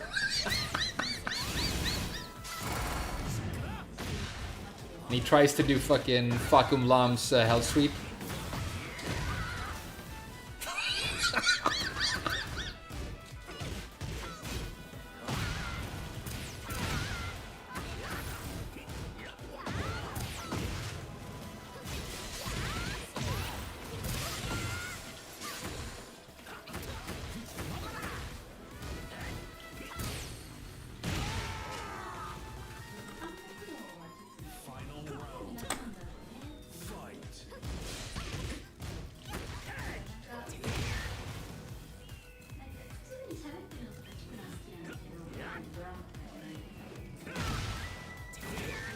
Everything's a homing move, huh?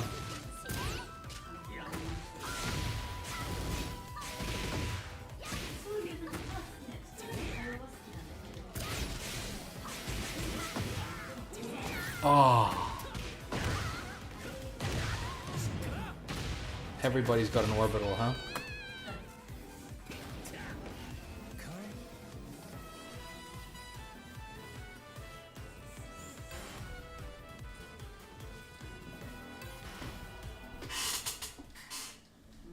Kay was crying that Huarong is not OP. I don't think he's crying, dude.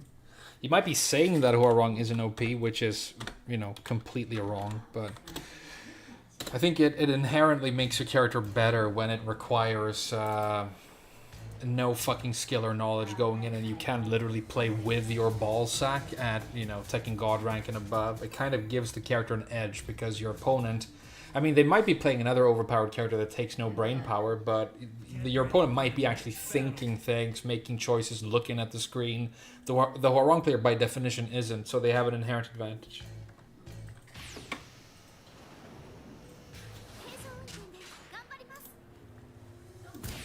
Oh, check it out. This character's cancer.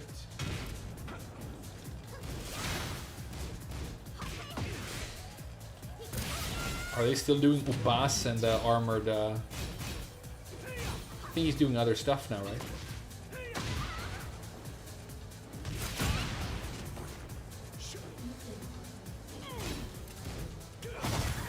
Okay. Okay, so that can be stepped now. That's a huge improvement for this game.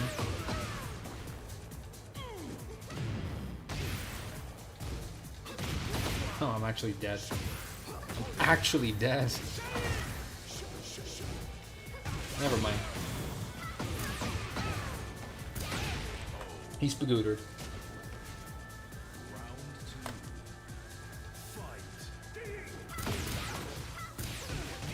Don't worry, I'm not gonna lose to like Kishins. I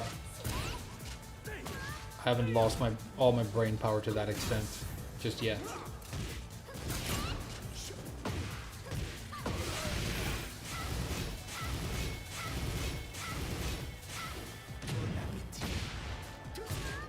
He's gonna down back 4 next time we're in neutral.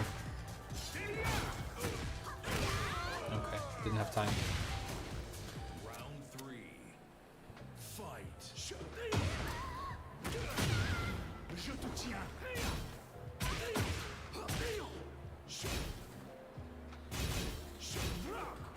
Just looking for the down back 4, you know. It's like the easiest way to hit him. It's like fighting Lars.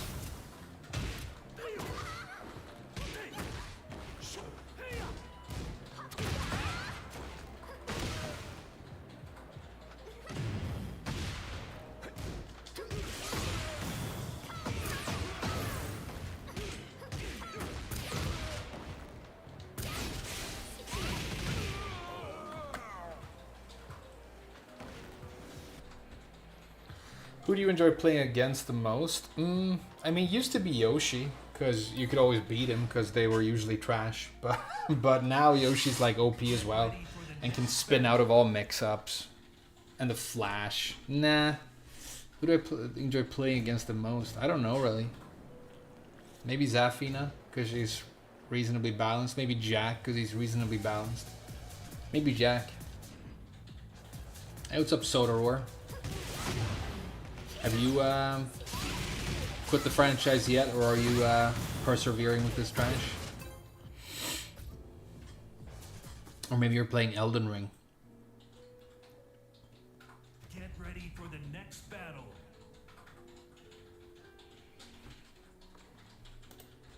Oh.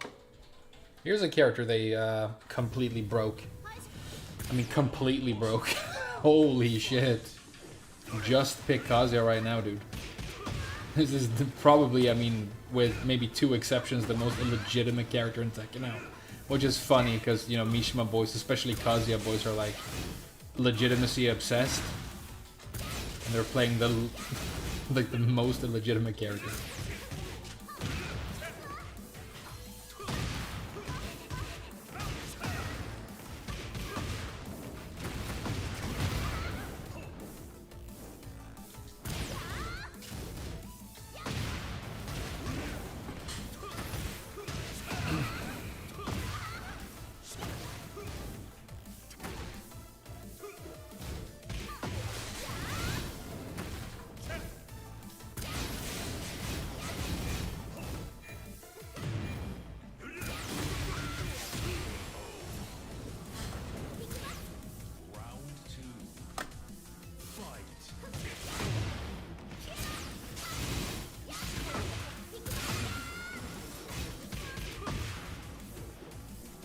Wow, Demon Ball.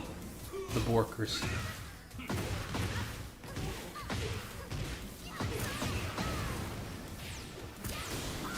Oh wow. Why?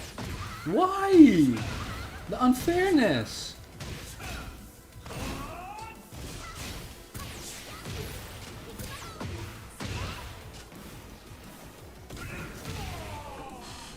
The unfairness, dude. Round 3. Fight.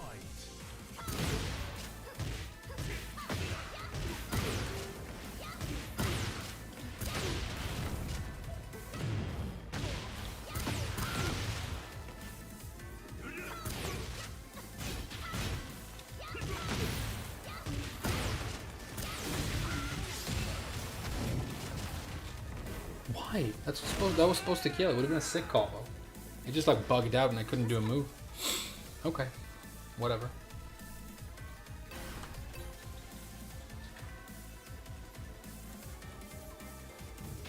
Nice butt. Hey, thanks, man. I have a fat ass. I don't know if I've talked about this before, but I have a fat ass. I can wear mom jeans and they fit perfectly.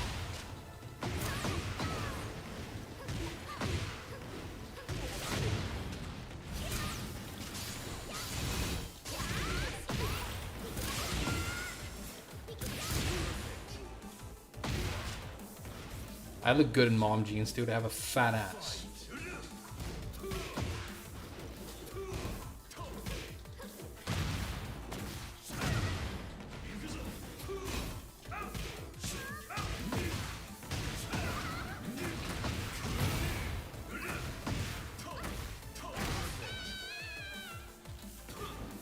Round 3. Fight.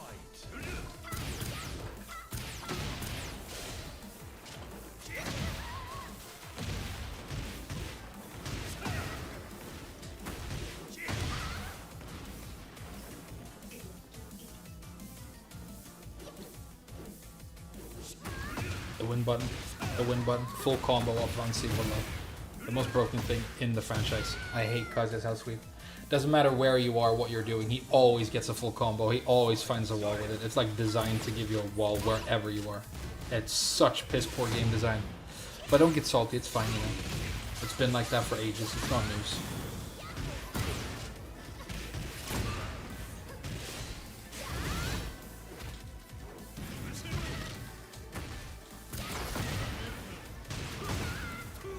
Can't believe he's still going. Please have a single flaw or disadvantage to your entire fucking existence, Kazuya. Please have a single flaw. Please have a single downside. Please have a single instance where you can't insta-give with a free win button that homes. I mean, okay, whatever. Don't get salty. Round 1. Fight. I don't think it's okay to pick Kazuya anymore. I think they've broken him to the point where he's just 100% illegitimate now. He really is 100% illegitimate.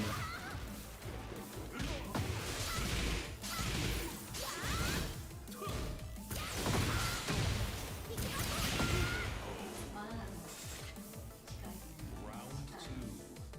Fight. I honestly respect Victor more.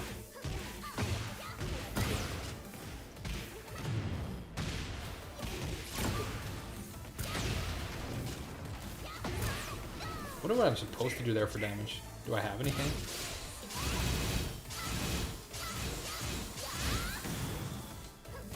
Good block.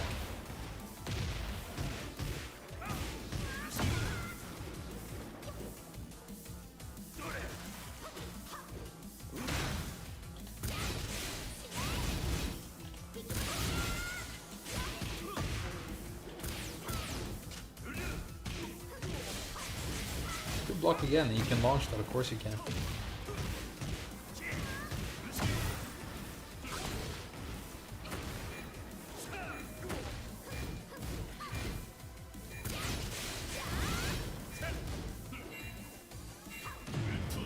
Oh, how annoying. How perfectly annoying. Okay.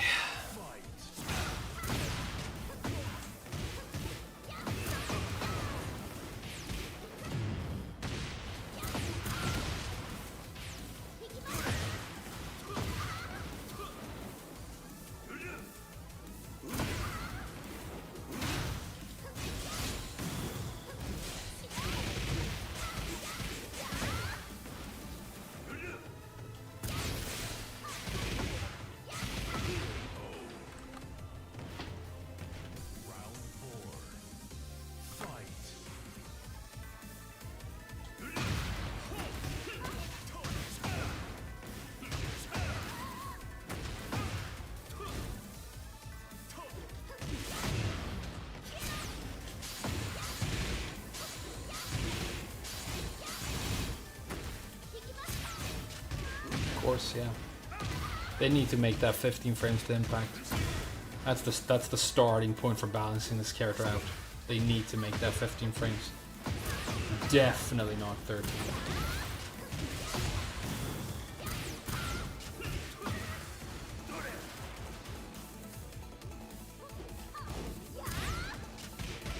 Good punish. Good punish again.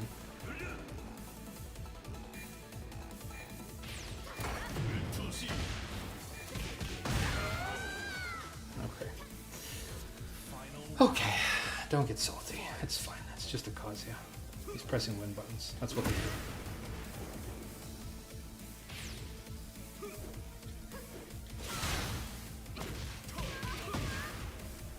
Best jab string ever, best low ever. Gonna do the best whiff punisher ever now, or are you gonna do the fastest launcher ever now?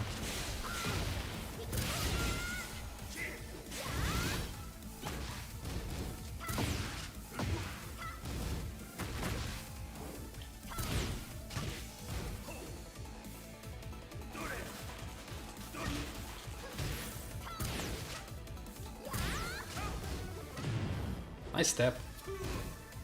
Should have done something after it.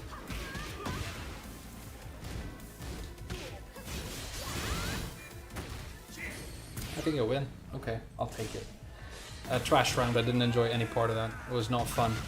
I don't think either of us deserved to win. I think we both played like really trash.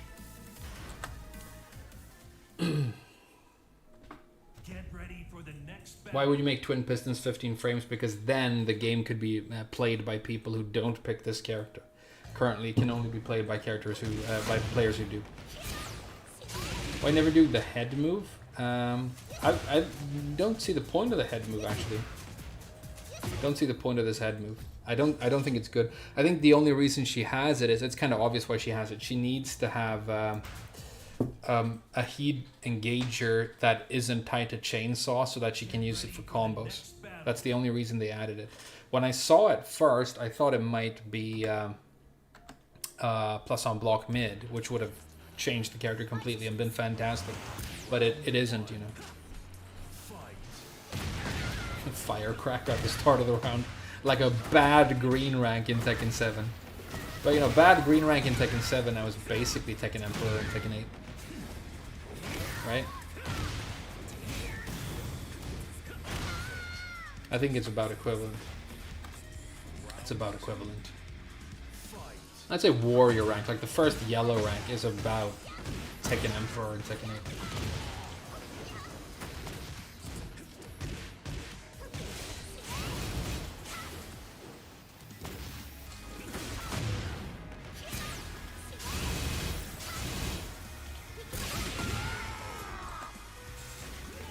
One mistake equals dead. Yeah, I know.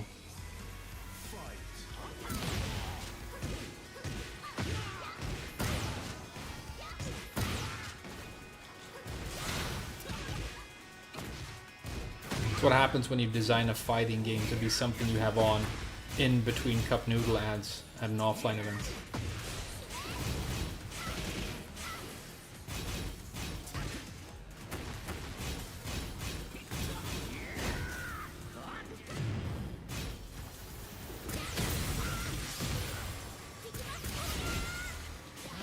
Okay. Shitty movie time. Hey, this raid chart brought to you by Cup Noodle. Make some noise. Do it again. Make some noise. Buy some DLC.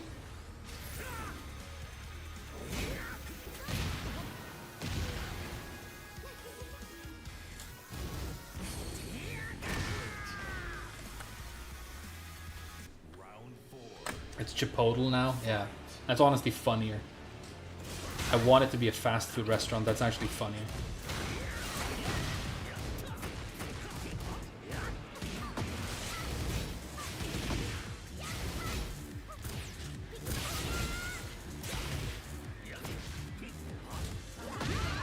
Oh, it's too slow.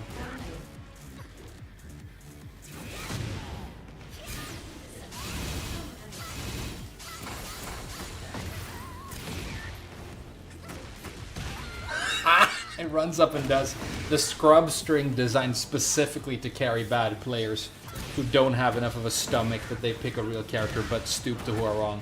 It's like, hey, the pathetic, don't get salty, whatever.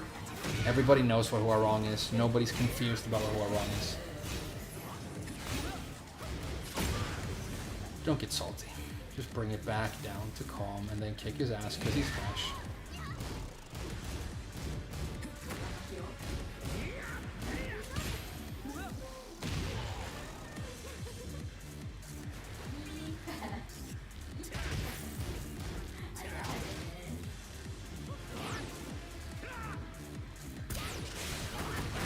That step actually counts. That's you playing Tekken for 1 frame right there. Nice corpse kick. Hey, play any real characters? Or do you mainly just do that string with who are wrong and, you know, suck your thumb? Oh.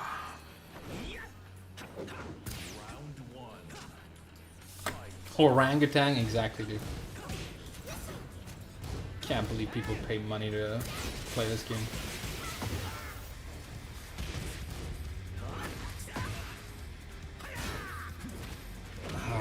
Okay. Oh, it's not salt. No, I get to say that a wrong player is trash if he is. I get to say that a character is designed specifically for trash players if he is. I'm not, but my heart rate's very stable.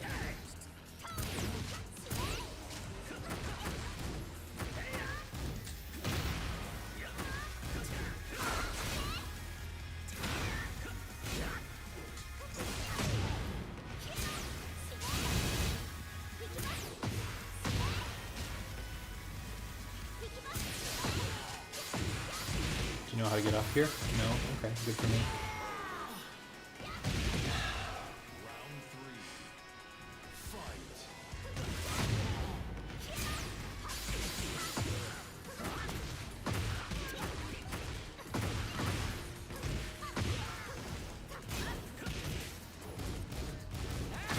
Wow, really? That fast? I can't even armor through.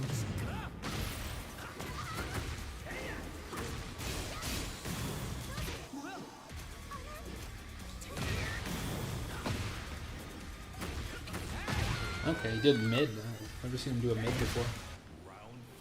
I bought the collector's edition for the Jin statue. You're one of my favorite trolls, dude. You're one of my favorite trolls in chat. If you really did, then... I wish I was sponsored by BetterHelp so I can get you some.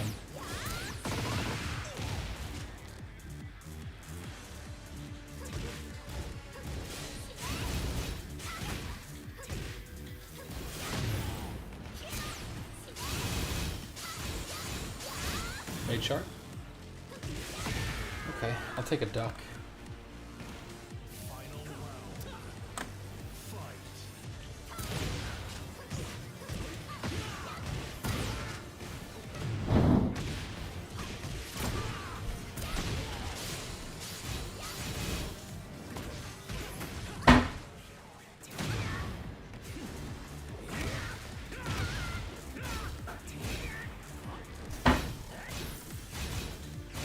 No, wrong choice. All right, win for free.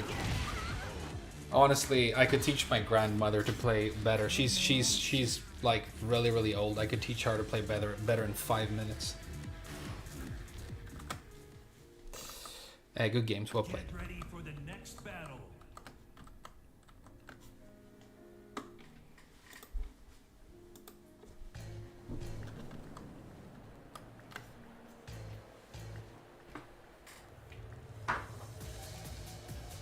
It sits on my desk next to my Jin wallpaper. Ne, nodame madaru? Nodame madaru? あるよ。 1個もらっていいかな。なんかどうきついね。寒かったでしょ、夜。ちょうどよかった。の。あとは、機械だし。ごめんね。それはいいけど、寒かったんで。じゃあもうそんな寒くしないよ。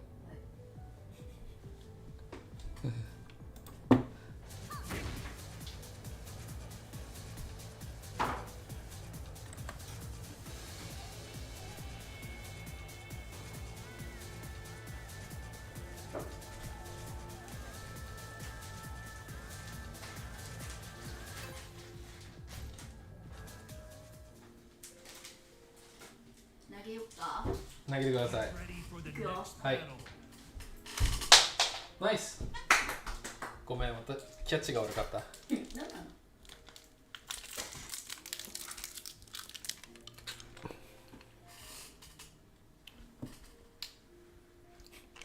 The European statue doesn't light up?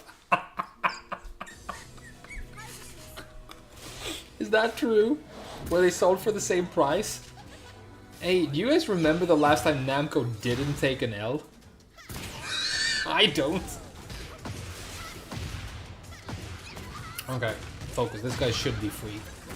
He's playing a cartoon character and he's got a Mickey Mouse ass rank. He's low rank as fuck. And he's doing high risk, like, party stuff.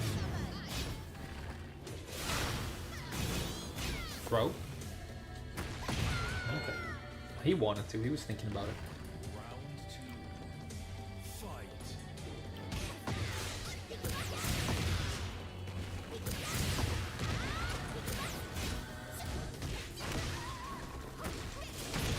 Yeah, high risk stuff all day. Complete party animal.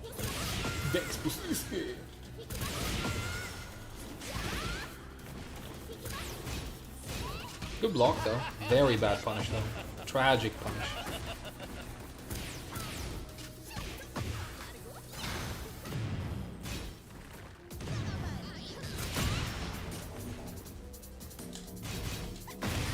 Okay. Round 3. Fight.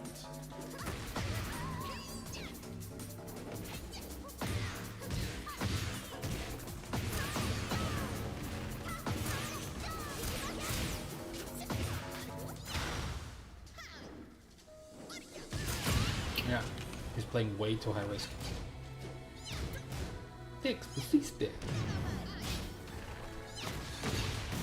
Oh, he spams it out. He just goes straight for it. What? That's not launch punishable? Why wouldn't it be? Didn't they fix this character? Why isn't that launch punishable? What do I get? Nothing? Come on, Harada, don't be cruel. Why is that not launch punishable? That's incredibly poor design. It's a non-launch punishable hell sweep in Tekken. Have you ever made a Tekken game before?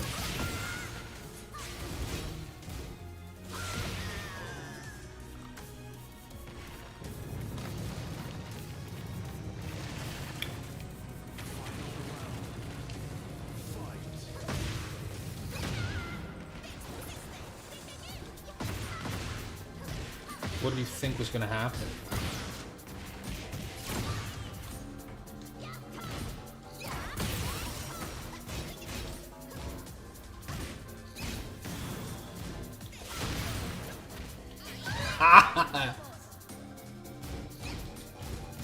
That's safe too? I lost! I lost! This is incredible! I can't believe it! And you win? Okay, alright. Let's go again, Siggy. I don't think I've ever seen a worse Tekken player in my life. Good games.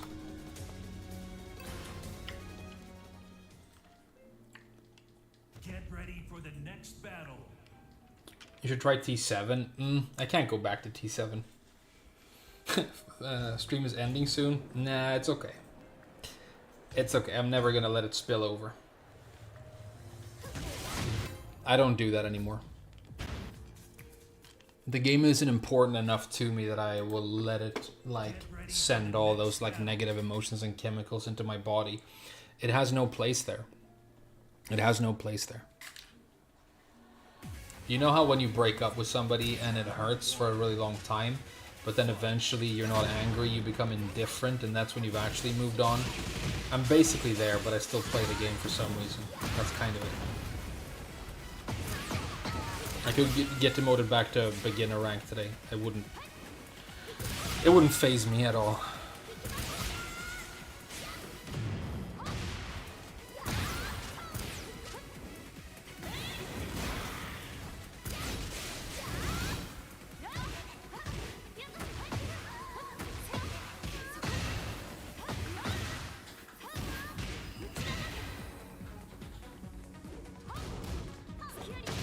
Really? Wait, so you do a 15 hit string that ends in a hop kick, and if I take a turn after it, you get a free launch? Okay, yeah. Who made this game? Harada?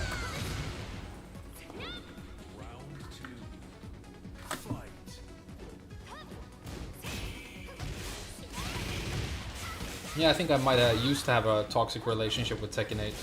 Now I have a non-relationship with Tekken 8.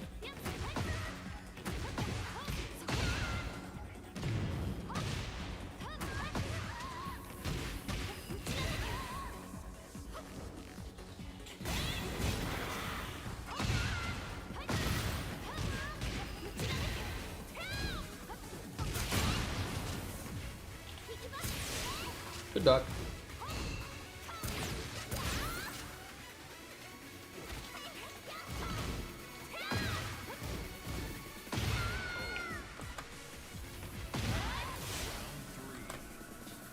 Fight.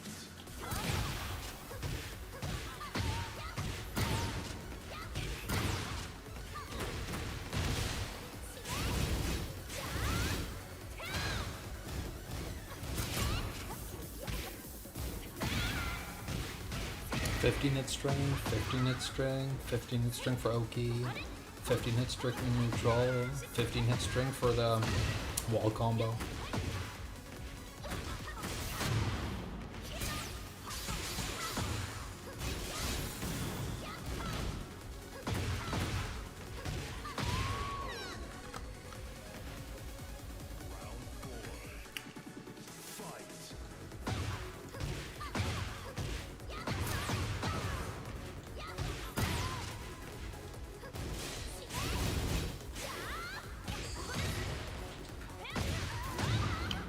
Does she have a move that isn't homing? I don't think she does, right? I think she literally doesn't have a move in her move list that isn't a homing move. I've never seen one.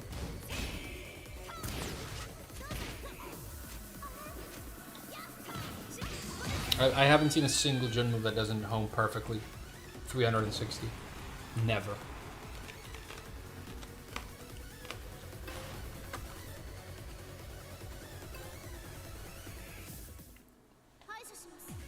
Working on your toxicity, yeah, it's thank you. I took a long break and I think I've conquered it now, but unfortunately it's the state of this game has ended me up in a relationship with it where I have surprisingly little love left for Tekken. I didn't think I was ever going to end up in a place where I genuinely like thought this franchise couldn't be saved, but yeah, that's where I'm at. I mean, I'd rather play a Blizzard game right now. But, you know, I'm an adult human being. You can't sit and be like that salty and angry at a game 3 times a week. That's not good for you. It's not dignified. Like, you know, these streamers who are known for really going off the rails, and they get locked into a very, very strange and hyper toxic parasocial relationship with their audience where they need to keep doing it because that's how they make their living, but they're also caught in this spiral where it kind of gets worse and then eventually like they burn their own house down or something. I mean, what an embarrassing thing. I have a career, a job that I love, you know. I'm living with my dream girl. I have no reason to sit here and be like salty about, you know, a shitty hentai game by, you know, Bandai Namco.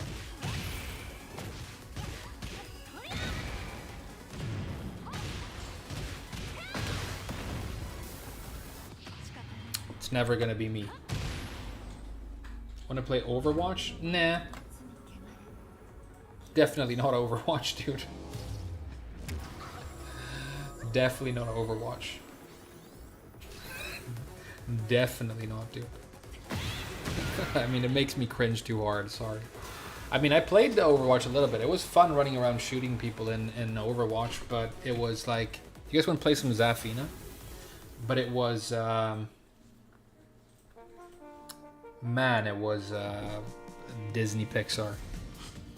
And I hear that Blizzard keep releasing these, like, you know, tweets and statements about who is or isn't, you know, what sexuality, what age they are. There was that leaked thing document where all the, I mean, it was like one character, Ana, who's in Overwatch, and she had like a little scoreboard, a diagram for like how diverse she was. So she got a lot of diversity points for being old and for being dark skinned, but you know, and it's just like all of that becomes this weird noise that like just makes it very, very difficult to engage with or take the product seriously.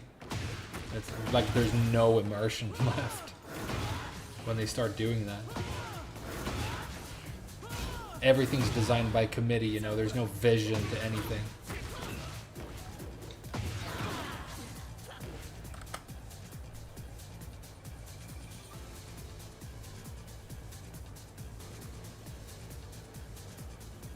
Hey, thanks, Tansher. That's very kind.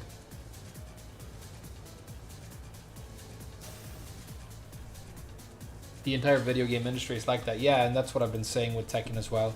What we've seen happening with this game is it's symptomatic of something that is industry-wide. And it's, I mean, we're in the middle of a giant, like, cultural crash in terms of video games. More people are being laid off than ever in the industry. It's just this pseudo political madness on social media, and the only games that manage to make any money back are like these small indie games that don't worry about all the corporate bullshit, kind of. So it's, you know, we're in a weird place for sure. But at some point, these companies have to make money, so. Think of it this way. We know for a fact that the addictive mobile app gaming market is a larger market than the real video gaming market. And I don't think those are equivalent products, okay? I don't consider a mobile app where you have to buy the crystals so that you can, like, you know, continue the addictive gameplay loop. I don't consider that a video game. It's something else.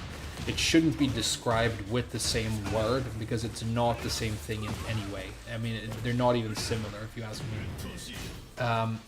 But there is still a giant market out there for real video games. Like, you guys in the chat, me, people like us who actually like playing video games, we're out there. There's millions of us. So if there's a marketplace for that sort of thing, then they will continue to make that sort of thing. It's just true, right? But somehow the entire industry needs to get out their own asses and realize what they're making and who they're making it for, and not try and like bend over backwards to like have everything they make be some sort of social commentary. It's just profoundly unhealthy for everybody involved, and the industry is dying, right? Because you pump up these games, you bring on diversity consultants, and eventually you end up with a product that's taken, you know, 5 years to make. Thousands of people have been involved, and then because you fucked up with all of your like weird strategic decisions, you have a flop on your hands, and now hundreds of people need to like lose their jobs and livelihoods, and people are gonna oh, you just don't like this game because you're this and that, and it becomes about this weird. I don't think it's political. I don't know why people call these things political, because I don't consider, you know, stuff like that. Like, politics for me is like, you know, taxation and stuff, not what you think about abortions.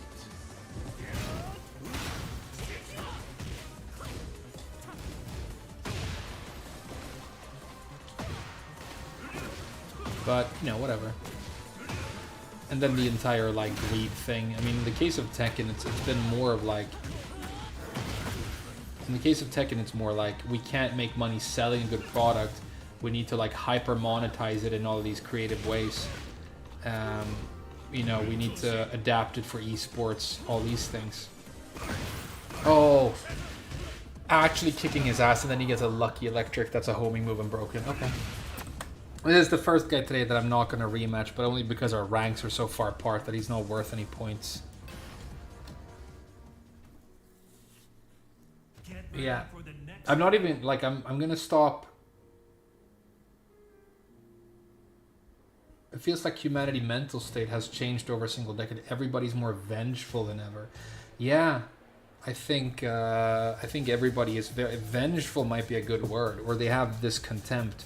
My contempt for most people out there is like absolute, but but then I have like a lot of love and like people I really care about in my life, so I try and like focus on that. You know, people are striving for a new ideology.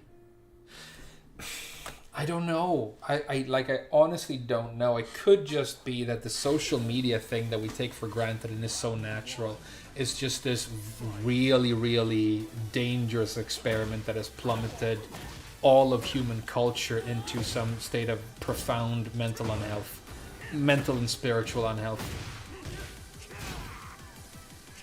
I think it's more that sort of a thing, honestly.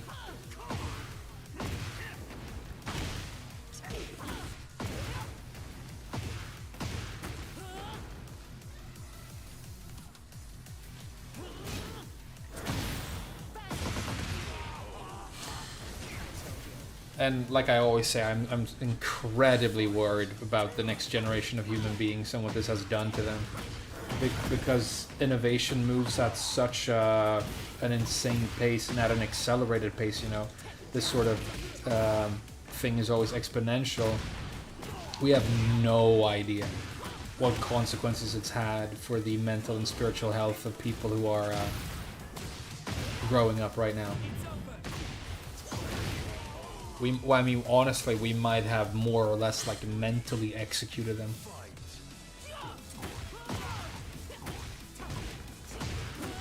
Sacrifice them on the altar of like a bickering amongst ourselves about things that don't really matter on Twitter.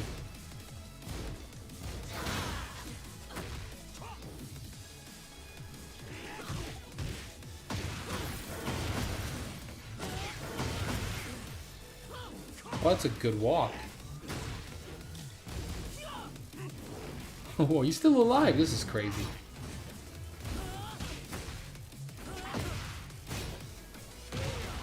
He's still alive. This is insanity. Is he gonna do this? That's the comeback of the century, dude. You should buy a lottery ticket. GG's.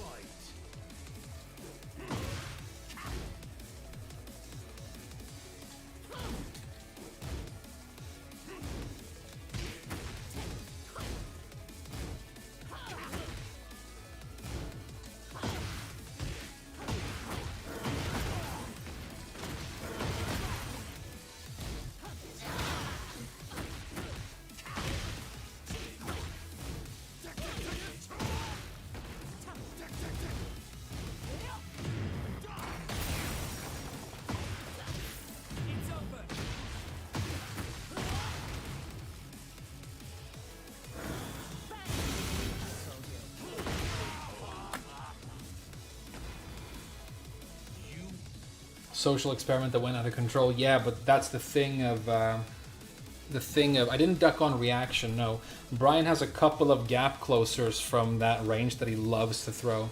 One is the new high launcher. One is mock punch, and one is mock kick. Or sorry, no, mock punch. Mock punch is mid. But those two moves, and he closes the gap with them, so you can sometimes feel it coming and duck. But he also has that new improved shoulder that does a lot of damage, so you have to be careful. It's like a mental mix-up. But the thing about the whole social media thing is that it sucks in everybody, right? It's this black hole that consumes all of culture. Like, who is in charge in countries comes down to social media. How you get to feel when you go to school as a child, you know, in the morning is social media. The information that you consume, how you spend time with loved ones, how you find a romantic partner, you know, that's done through social media right now. How you interact with them. These really, really profound sort of ancient aspects of life, even them, like nothing is exempt from it, you know. Like, you can't name a single thing that it doesn't take over. And so for somebody like me who's like very anxious and worried about what all this technology is doing, I try to participate less than the average person. Like, I try to, I didn't have a smartphone for many, many years.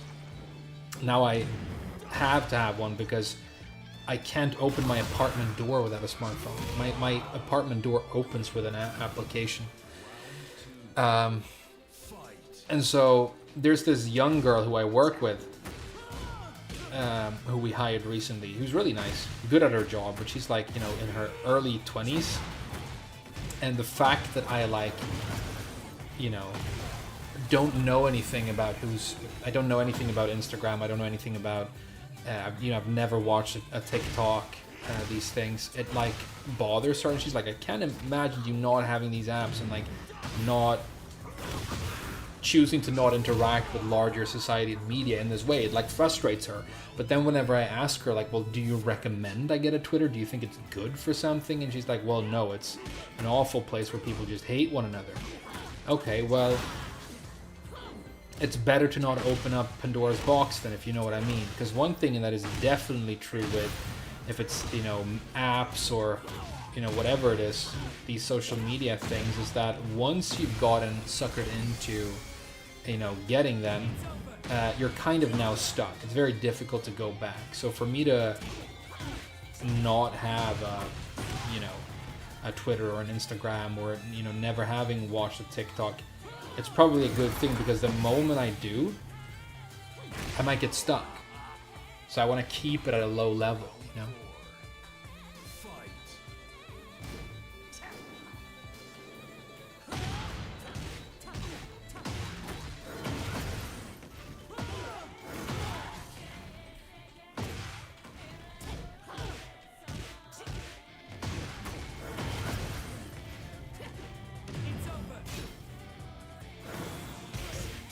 Oh wow, okay. Oh really? More hatchet kicks?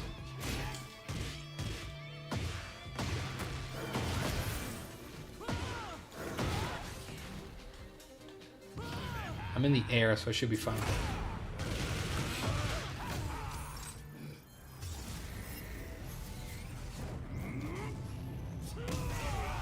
Next step, quit Tekken? Maybe.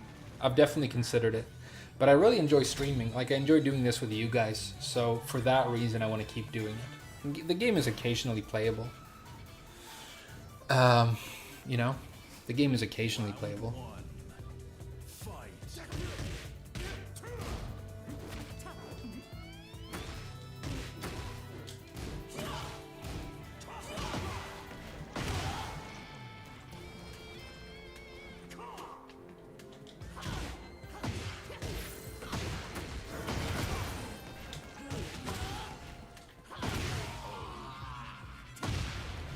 Let's go Kalash.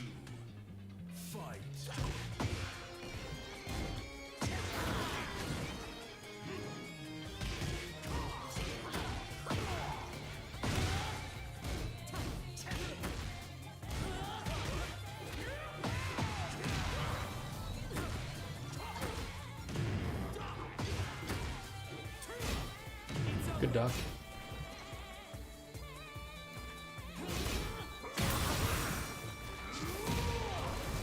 Wow, really? Really?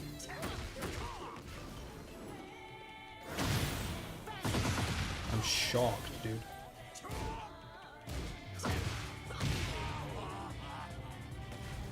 Oh, I haven't done any reversals. That's really good in this matchup, because he's always plus.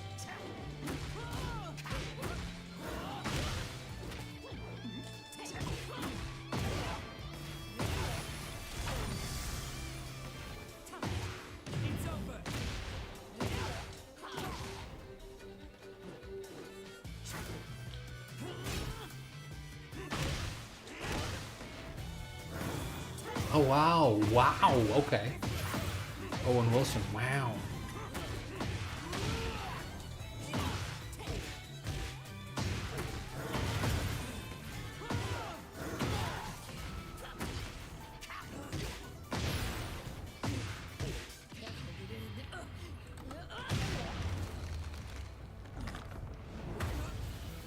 Stay healthy with your loved ones. Exactly. That's kind of exactly what we're trying to focus on right now. I'm losing weight, and I've actually had some success with that.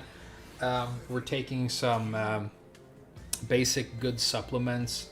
We're, you know, cooking nice food every day, but still making time to sometimes, you know, like yesterday, she made lemon chocolate muffins, which was amazing. I'm gonna have one later.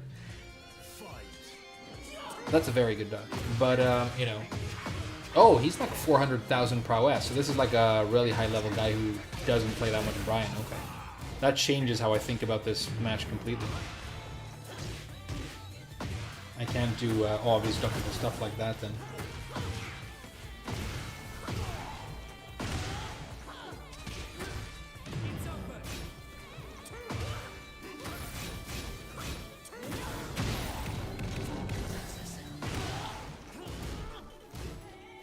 Oh wow, okay, that's that. You can't gain weight? Yeah, some people have that problem. My manager at my last hotel couldn't gain weight.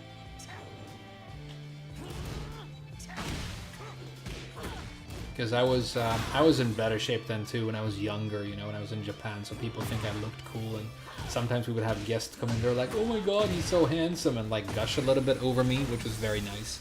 Doesn't happen anymore, trust me. But my manager, my boss, one time he was like, that's never happened to me, like nobody's ever told me that they think I look cool, because he was like this really thin, sort of weird gait kind of a guy. But you know, there's a girl in accounting who really liked him, and they ended up marrying and having kids, and they were like, they seemed really happy, honestly. They really did. There's someone for everybody. Don't worry. I think like you should worry about being deserving of love rather than worrying about finding it. People talk about finding it, you know, but I think it's more of like if you make yourself deserving of love, it sort of has a tendency to show up as long as you have some sort of social interaction in your life, you know. And I think something that you see a lot, again, on social media, are these guys who are like, I'm such a great guy, but the girls don't want me. If you were genuinely like such a great guy, you wouldn't go on the internet and talk about yourself being like a great guy. And the reason, you know, you don't get laid is because you're misunderstood or something. If you were really a person that is interesting and fun to be around, who somebody might want to like date, you would have something better to do at that moment than, you know, publicly be sorry for yourself. There's like few things that are less attractive than being sorry for yourself. Jealousy and being sorry for yourself are like the big ones. Hey, get cooked, Brian Kid. Damn, Zaphian is pretty cool.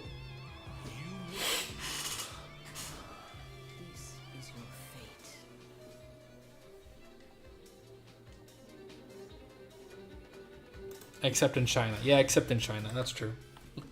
In China, there are no women, so you have to like buy a wife from North Korea and smuggle her over the border. That is different, yeah. I don't think they have Tinder in North Korea.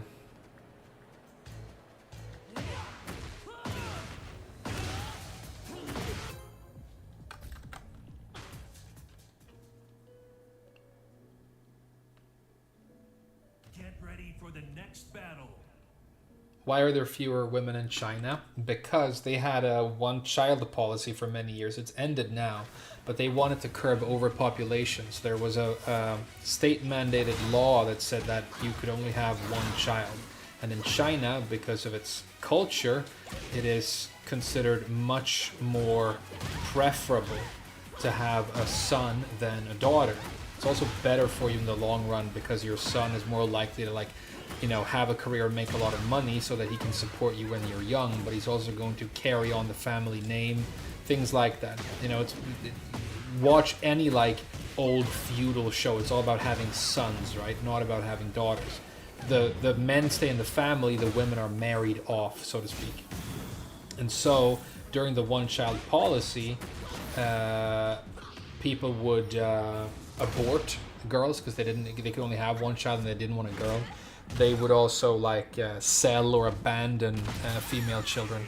There were stories of people actually trying to flush newborn female babies down the toilet and stuff. If you go into the countryside in China, there are many girls who have been born, and the families have had to keep them secret because they were only allowed one child. So they hid the female children, and they have like, you know, no ID cards. They aren't like recognized by the state. They're basically living in secrecy, away from you know, any prying eyes. But because of that, you ended up with a country where you have many more men than you have women, and that's creating a real issue now because it's, you know, very important for everybody to get married and have children and stuff like that. Again, for these family and cultural reasons, right? So there aren't enough women to go around for the men to marry. And that's, for example, why one thing that happens is you will have poor countries that border China, such as North Korea, where you can like, you know, pay a smuggler to basically like promise a North Korean mother that you will save her child and get her away from the regime, but then she's sold into basically sexual slavery to become a wife for a Chinese farmer.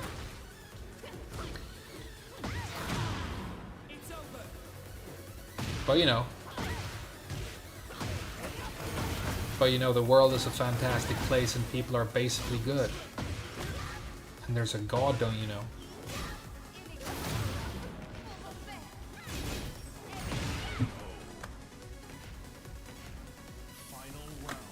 How much is a North Korean wife? Well, if you go there, you could probably get one for free. You just have to, like, you know, tweet about how much of a good time you're having. There's a woman on social media right now who's like trying to advertise for men to move to North Korea so that they can have a North Korean wife. That's a thing. State mandated propaganda, of course, but you know.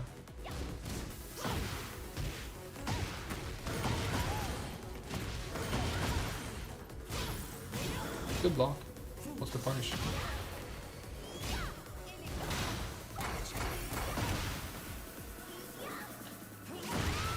Gotcha. Move to North Korea. Yeah, there's a woman on social media. She's making videos about how, do you want a traditional wife? Are you tired of these gold digging, you know, women? Move to North Korea. She will serve you faithfully. Damn. Too many dark topics on the stream. Do you guys want to talk about anime boobs? Bring it down to our usual level of, like, intellectual discourse.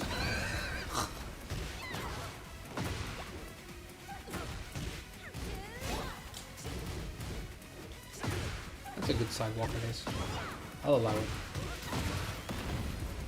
This combo's gone on for too long now. Oh, it's gone on for way too long.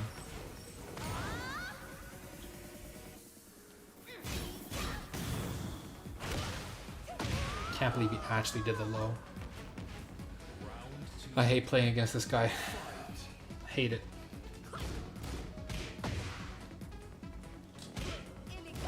Lily's such a broken character.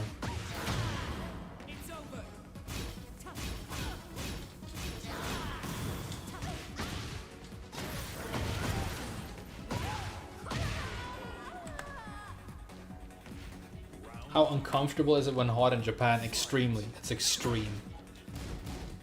I mean, I hate it when it's hot out. I managed to survive. I think I maybe got a little bit better at it as the years went by. It's uncomfortable, dude. It's humid and it's hot. And you're wet for the whole day. But then, you know, you have a nice bath in the evening and there's air conditioning inside always. I mean, it's on for the entire summer wherever you go. So as long as you're inside, you're fine. But you can't be outside. You can't be outside. And also, don't like live in a cheap apartment where you don't have proper air conditioning.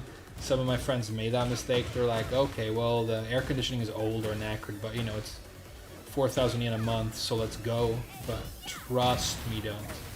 Air conditioning should be the first thing you consider when you look at a place to live.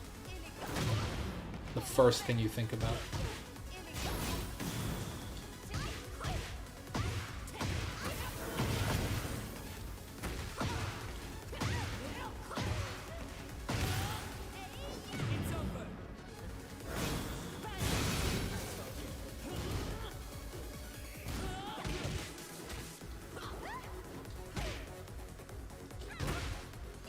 can't believe I lost. That was such an easy match. I hate this guy, I hate his playstyle, I hate his character, and I think he plays like a pussy, but you know. Let's go again. Don't get salty.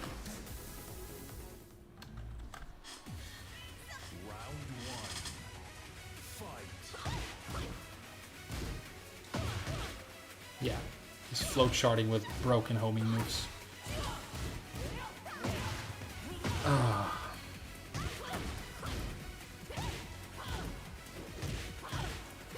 That was my promo match, dude. Could you have been a little bit less of a fucking cancerous tumor? Of course you couldn't. That's not the Lily player style. Not being a very good reason to quit the franchise is not what Lily players do.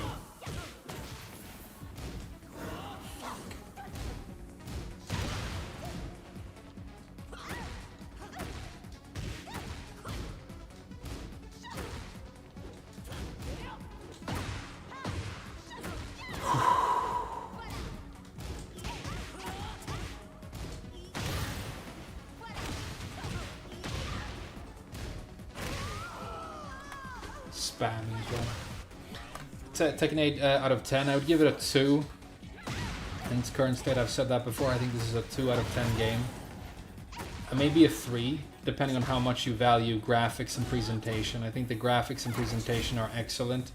Everything else is pretty much the opposite of what it should be.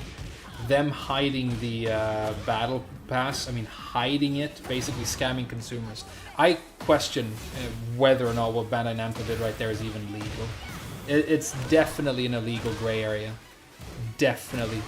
What they did right there is, I mean, I'm not accusing them of anything, and this is all allegedly or whatever, because I've no doubt Bandai Namco will actually send lawyers after a YouTuber, because they're that psychopathic. But the whole lying about the battle pass thing, having the battle pass in the first place, the whole Tekken store thing, yeah, that shaves off 5 points right there. And then for like balance and game design, I think it gets another -3. So yeah, pretty much the highest I can give it is maybe 3. If you really care about presentation and graphics and having a big roster, which it does, I can see an argument being made for this being a 3 out of 10 game.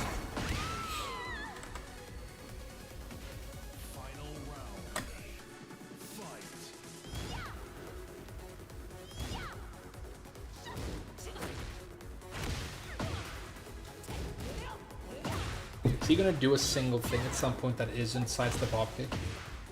I don't think so, right? Yeah, it's over. I don't care. Take the points. I don't care. Yeah, this is the balance is okay. So I've been thinking about actually doing a tier list for this game, and I think if I make the tier list for this game, you will understand why I feel like this about Tekken. And I think a lot of people, and not to sound pretentious, I think a lot of people will realize why they feel like this about Tekken 8. I think the penny will drop. If you make a tier list out of this game and its roster, the lowest tier that you can have on it is triple S+, and that's where Zafin is. And then by the time you get to like Jin, it has to be at least 58 S's, right? And that's a huge issue. The game is bursting at the seams because it's filled with so much overpowered. You know? If you go to a curry house in Japan, because you're a weeb and you went to Japan to eat curry, which you should, I mean, it's delicious. They have a chart where you can order like what level spiciness you want, and don't get too cool for school. Like a 5 is painfully spicy for most people, but there are people who can eat a 10 without breaking a sweat.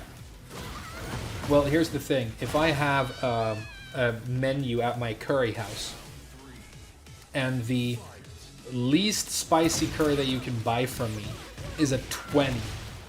That will annihilate your mouth and cause you actual agony for hours. Like, it's not even edible, it's so spicy, and that's the mildest one you can get.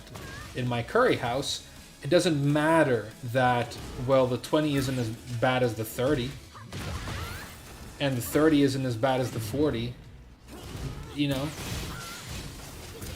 It doesn't matter. if the mildest one is inedible, then it doesn't matter that it's less spicy than something else that is also inedible. And that's where we are. That's a perfect analogy for the balanced design of Tekken.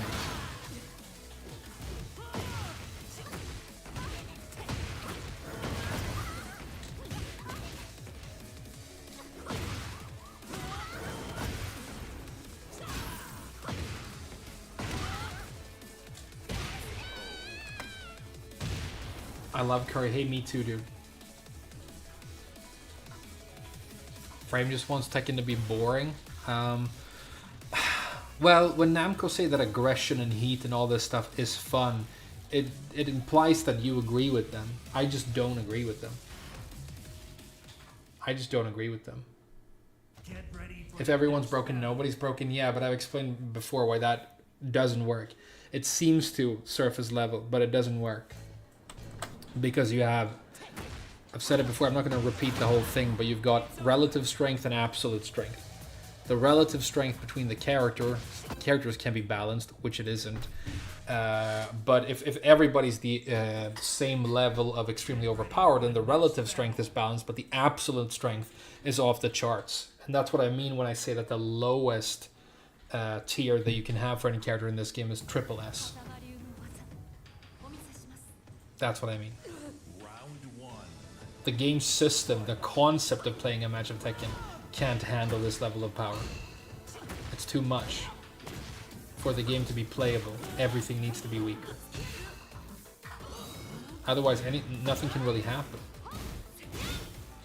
Throw, yeah. Thought you might. All gym players do.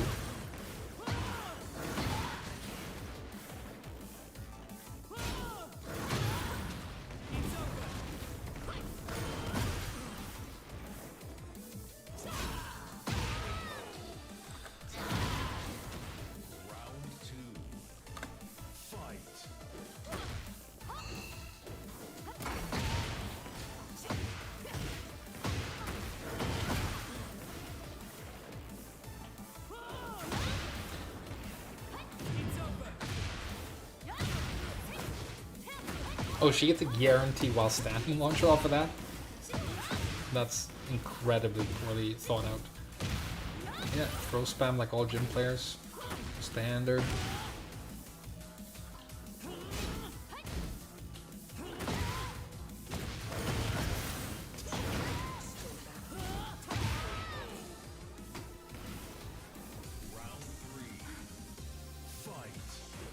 Oh, by the way, I don't know if any of you guys in the chat right now are going to be interested, but I will probably stream World of Warcraft: The War Within, and I want to get a Mythic Plus team going. Because if you're going to play Mythic Plus, I mean, you really don't want to pug. I know Virtua Fusion, who's like a regular viewer of mine, has already expressed interest, and I know he's actually pretty good. We were talking a lot about World of Warcraft on Discord the other day, showing each other our transmogs. By which I mean penises. And if any of you are interested, and if you've played like, I mean, you don't have to be a bleeding edge raider or anything. God knows I'm not. But if you've ever like played a decent level World of Warcraft and you're interested, you know, we should play him, like make a little guild or something and play Mythic Plus together.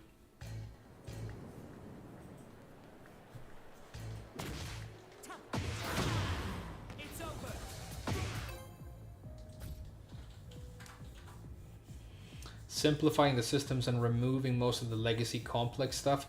Well, that's what they try to do with this game, so I don't think that's how you save the franchise. That's what all the fighting games are doing. So they try to simplify Tekken. The way they tried to simplify it was to remove an emphasis on movement and overemphasize aggression, right?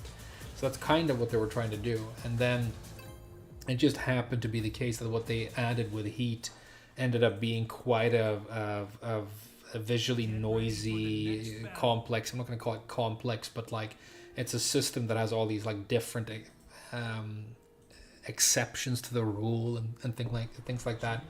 So I don't think simplifying Tekken is the way to save it necessarily. No. I think the complexity might actually be a very, very good thing.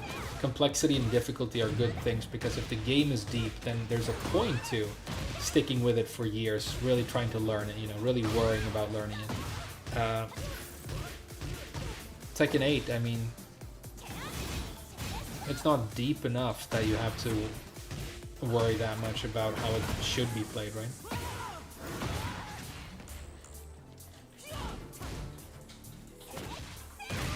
Well, that's a very fast move. Little corpse kick after you snake edge during the round. It's funny that I think Xiaoyu players have just given up on the idea of even being perceived as real Tekken players now, because even at Tekken God rank, there isn't a single Xiaoyu that doesn't just abuse snake edges 5 times per round. It's the snake edgiest character I've ever seen in Tekken, honestly. It's 90% snake edges. It's like where she derives her damage is snake edges. It's crazy, right? It's a snake edge based character. It's a snake edge based design. And she also has, you know, AOP duck and all the cancer that's always made Xiaoyu game ruining mega cancer. Game ruining mega cancer. But the main thing is that you can be like a god of destruction level Xiaoyu player and you got there by doing nothing but snake edges now.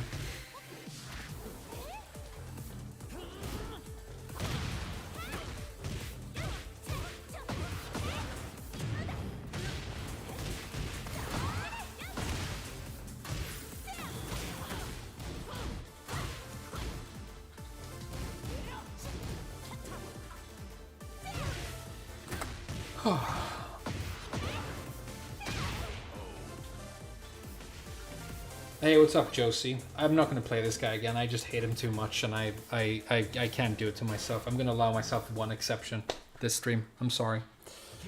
But this guy can honestly choke to death on cock. Well played, though. GG's. She can cancel her snake edge, yeah, and she has like 3 different ones, right?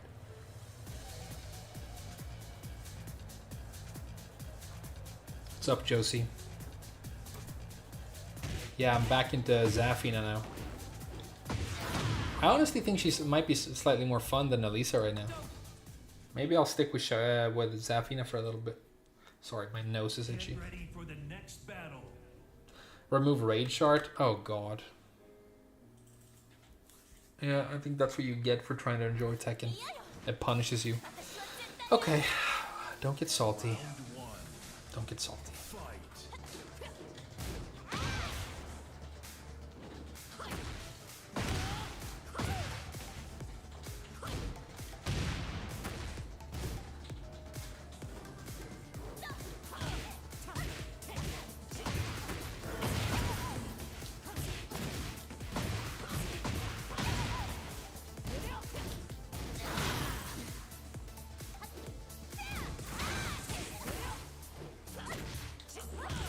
Went under Manta's one. That is... Wow, I was so close to breaking right there. That is not okay. That right there is not okay. It's not. That right there was not okay. This guy is embarrassed about what just happened. Otherwise, he's a dishonest human being. Sorry. This guy does not enjoy playing Tekken like that. There's nobody who can. That was so bad. Hey, honestly, dude, I promised myself I was never gonna get salty at this game again, so how about you take this, and I'll see you in just a little bit. How about you fucking just take this, dude, and I'll see you in 2 minutes when I've had a glass of water. Do a couple snake edges, you seem to like them.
And we're back. Get ready for the next battle.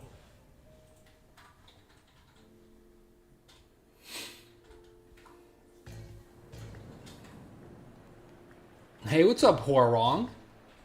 Dude, I think I know who you are. I think I know who you are, dude. Damn. If you are who I think you are, we need to get in touch, dude. Are you in Gothenburg still, dude? We gotta meet up if you are, dude. Haven't seen you in years, man. For the next battle. It's funny that your name is Huarong, dude. Do you still play him? You used to kick my ass with Huarong. It's basically why I'm sitting here now. Round one. Fight. It's over.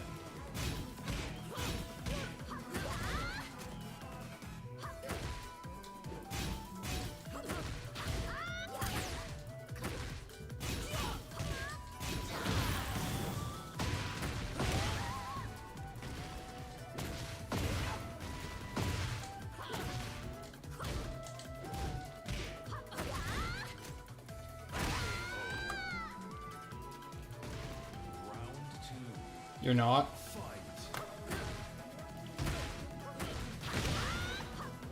Alright, I miss you, dude. I miss all you guys.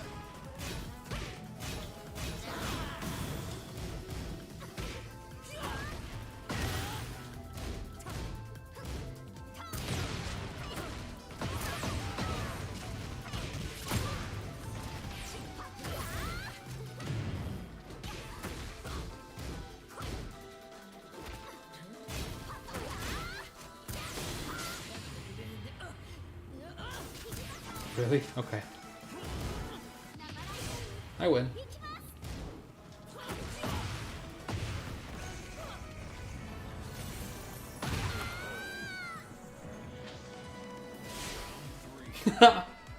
Huarong Brian, dude, it is you.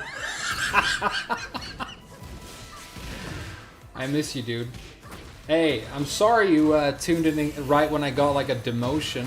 I'm usually slightly higher ranked than this, but you know. You can watch me kick this guy's ass.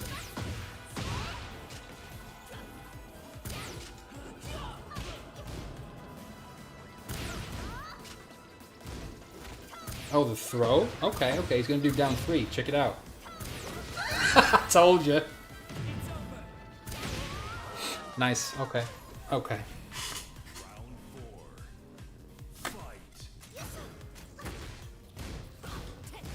Yeah, Huarong is one of the OG dudes who I started playing Tekken along with when I was like, I mean, it's a long time ago now. And he was probably like the best player in our little group. I was the worst, but then I started like trying to get better and like obsessing about learning the game. And then I ended up here, salty at Tekken 8.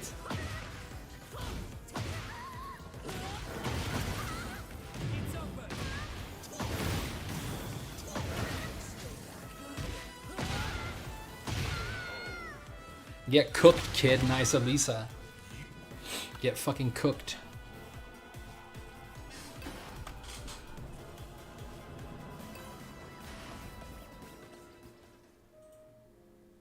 Get ready for the next battle.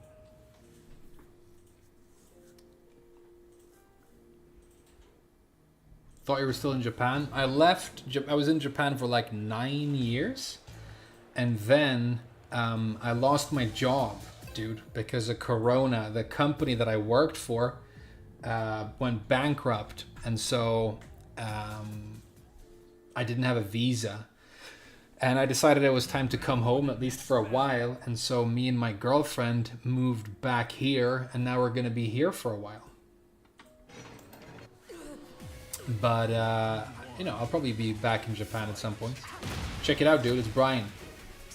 It's your favorite character after Huarong, I guess. His combos are still broken, by the way.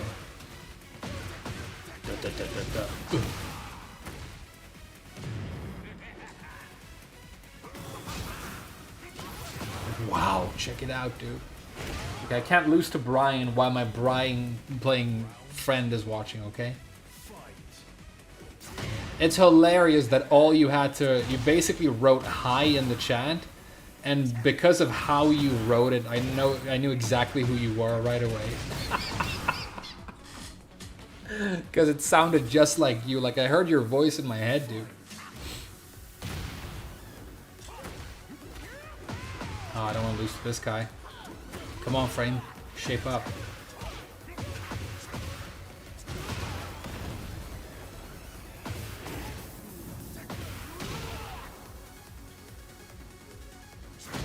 Wow, I'm losing hard.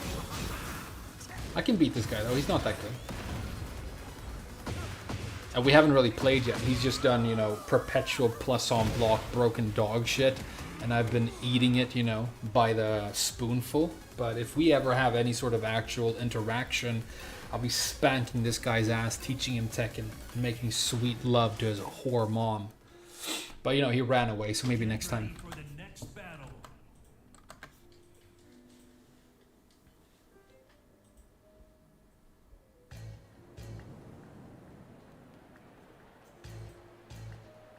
I didn't want to be too obvious. It worked, dude. You did it perfectly.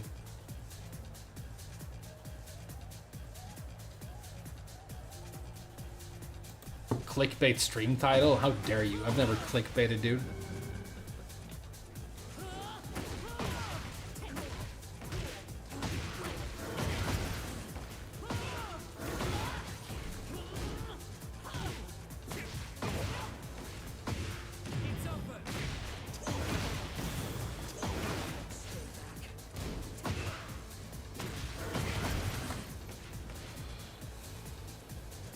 Should have ended as soon as you opened. Yeah, I know. That's, you know, what people thought would happen.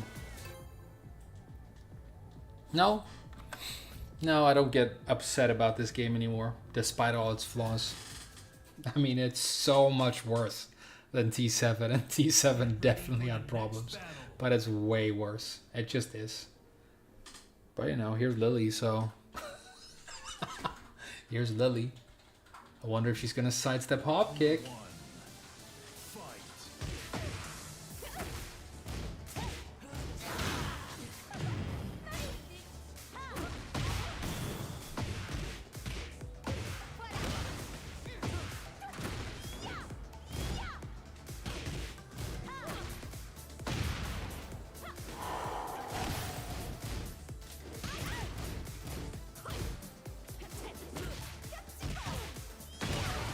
The fact that I'm able to play against this without screaming basically means I'm the Buddha, right? I deserve to have a golden glowing halo above my head. I've fucking ascended, you guys.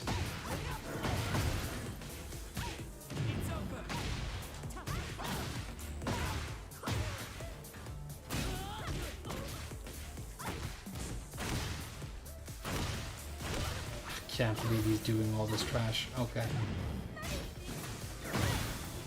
Hey, mine's supposed to be faster. Oh, but he had a plus frame, didn't he? Of course. He delayed it. He delayed it. Piece of shit. Well played.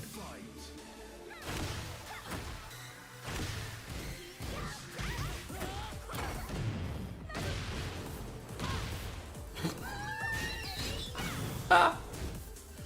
Dude, we haven't even played yet. We haven't even played yet. I'm just watching you fucking rotate plus stuff. Oh god, okay. Ugh. Alright, let's go again. Snake Edge into Oblivion. Yeah, dude, I should do some Snake Edges on this guy.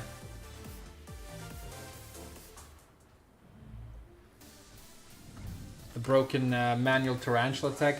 I don't think I want to use it against a character that can jump and launch me with a safe mid from full screen while crushing lows, dude. I don't think it's the strat against Lily. I think against this guy I just need to like be 8 times better than him. Which I think I am, so we should be fine here. Snake Edge. I'm gonna do a Snake Edge for Eric in the chat.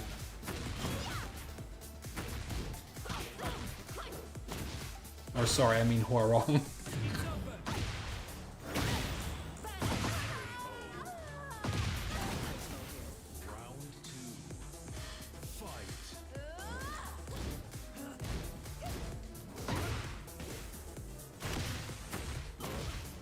Oh, you really can't duck against her back turn at all.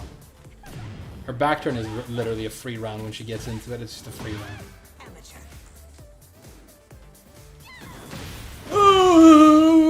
The broken homing! Did you see me walk that perfectly? And she turned around in mid-air! Dude, Harada's finger in my butthole right now. Holy shit, Harada. Make better games. Oh, my controller disconnected as well. Oh, come on.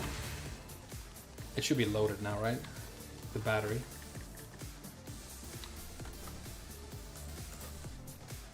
There we go.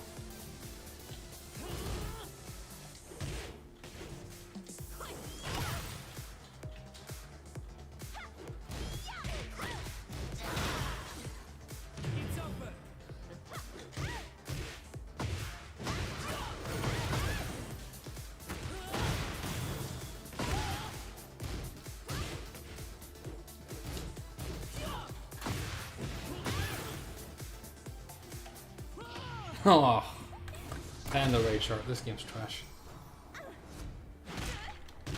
What are your thoughts on the patch so far? It brought the game from a 2 out of 10 to a 2.1 out of 10. But the balance is worse. Because they broke Kazuya. And Paul for no reason.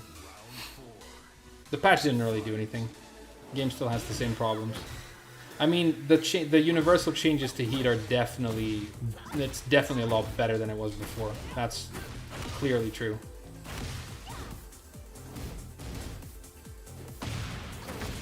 That should not be guaranteed. See, you can sidestep that now. That's a really good change. That's a really good change. Oh, I'm dead. Oh, and he did the down forward one! Oh, God. This fucking walking man pussy of a human being, dude.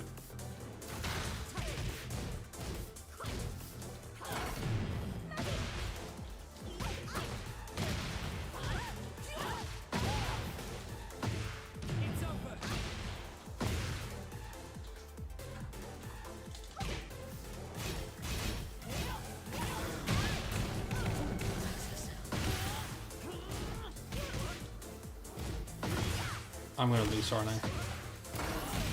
Oh, get fucked so hard. Get fucked so hard. Whew. Good games. Nice duck on the 3+4. Hey, thanks, Slippy. Could smell it a mile away. Round one. Fight.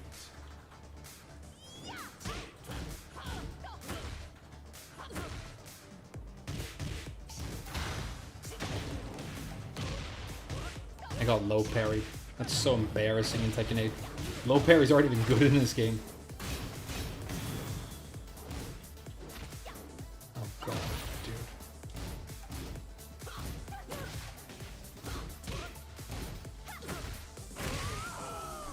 I mean, okay, sure. Sure, we're just happy having a good time with this fun video game. Nobody, you know, nobody's upset. Not even almost.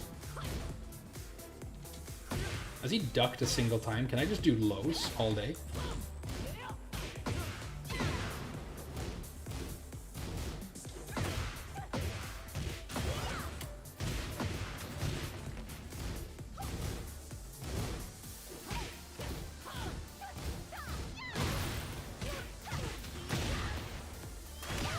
Dude, the award for most unplayable game goes to Tekken 8, dude.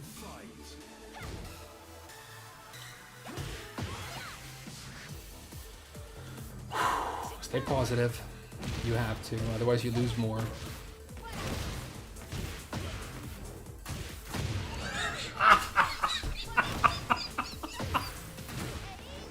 Like, I can't even see anymore. It's just this orange blur of a teleporting piece of shit getting lucky, dude. How the hell is this a video game?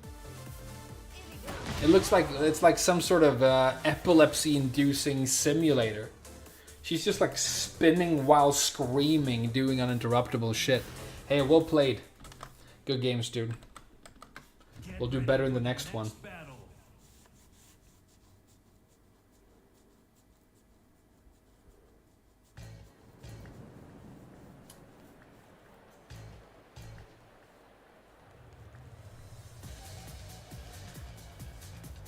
Hey, thanks, Huarong.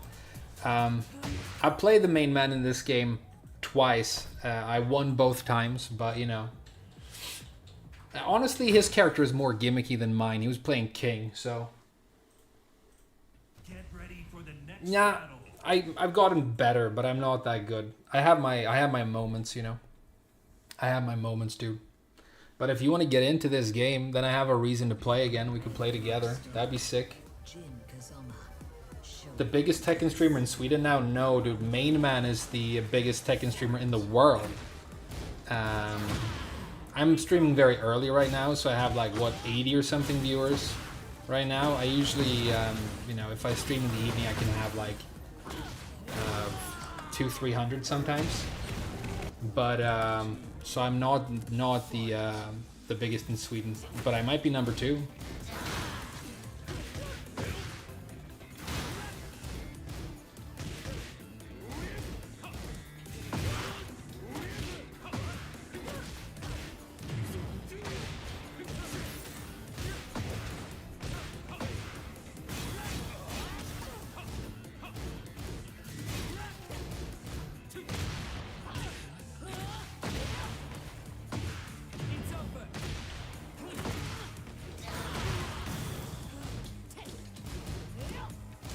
Good block. Oh no, so close. The pain. It's a Jin too. I meant YouTube followers. No. I've got, what, 34k? Main Man has like 234k.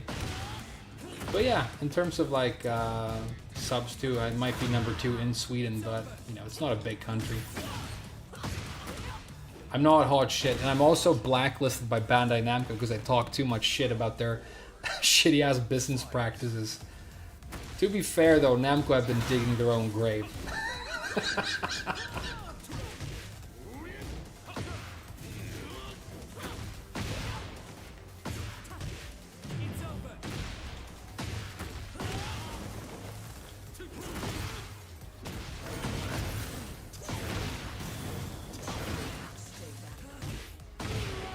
Hey, let's kill a Jin. It's easy. Being the number 2 Swedish Tekken streamer is like a little bit like, I don't know. What's the analogy here? Get ready for the next battle. How do you know that you're blacklisted? I don't, but I talked to Arya on Blasted Salami, and he said that he had seen some sort of communication that had blacklisted or like talk mad shit about specifically Wave Dash. But then again, Main Man was on Wave Dash, and you know, he's working with Namco now. I think the real answer is probably that Namco aren't aware that I exist, because I'm not big enough that I'm on their radar, or that they have to worry about me. But you know, Senpai hasn't noticed me. That's probably the answer. They don't give a shit. They're too busy counting their money and coming up with some new $8 DLC. Thanks for giving me the back, dude.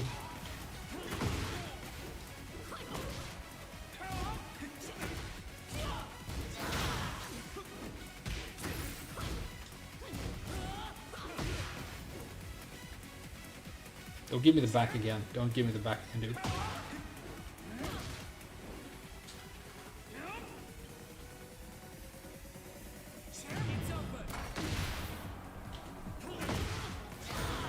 Oh no, that's so unlucky! Or I guess I'm just bad at spacing. He can kill. Best move in the game.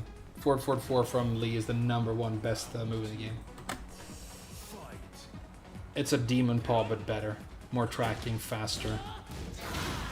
think more damage. Just better Demon Paw, which is a crazy thing to say.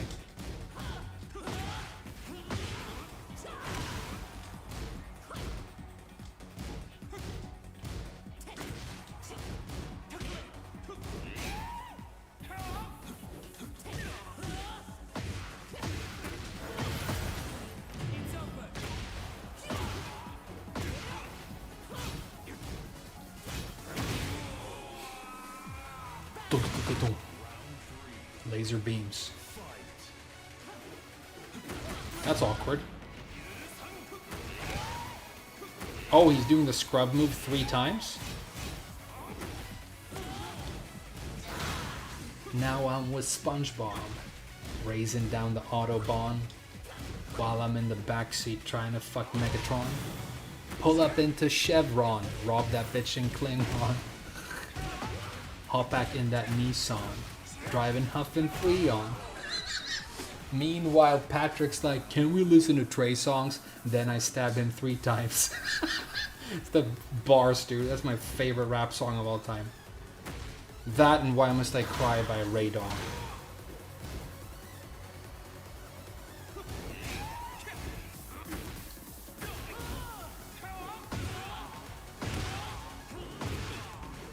Bars for days. Good dodge. Shouldn't get a launch off of that. Because the idea of Lee is that he can't launch off of that. And then they give him infinite death combos off of that. But you know. Don't be mean to Bandai Namco. Game design isn't their strong suit. We all know that. These days they're mainly focused on, you know, being bitches on Twitter. And, you know. Eating Chipotle.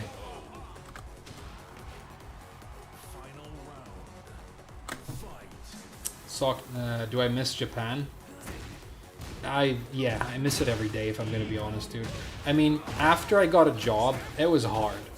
Because you don't make that much money in Japan and you have to work ridiculously hard. But I had a nice little life, you know. And I loved it. I'm not sure I was ever gonna leave, but things happen. Sweden has its good points, obviously. It's funny that you mentioned Sapporo. We were just talking about when I was in Sapporo. Do you remember that time they came to the school with the little oil lamp that had the fire from the nuclear bomb? We were just talking about that earlier this stream. This guy was there. That story I told earlier about when that happened, this guy was there with me, sitting next to me, dude. Yeah, I miss it every day. I mean, you live for long enough in a country and it becomes your home and you see all the negatives. And I definitely ended up seeing the negatives of Japan in a big way. A lot of weird stuff happened. But it was my life. And, you know, in a lot of ways I kind of loved it. It's good to be back, but it's not forever. It's not forever.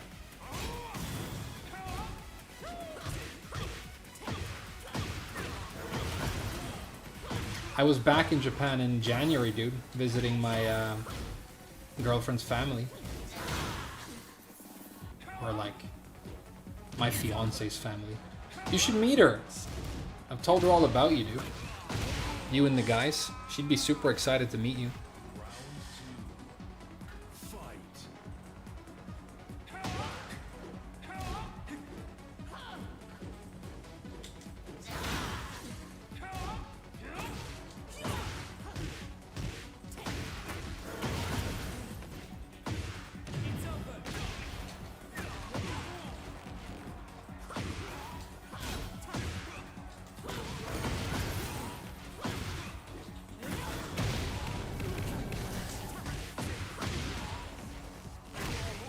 Get blasted, kid.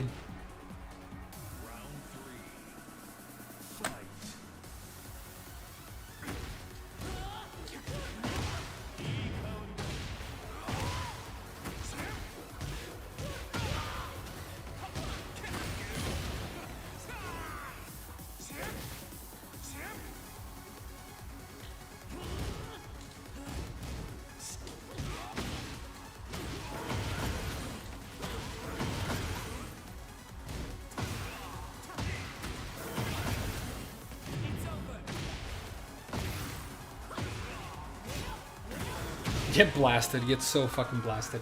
Hey, good games. Danny's married? Is he really? I bet Danny married like I don't know, like a blonde Swedish girl. That's my guess. Am I right? Does he still time travel? Does he still time travel?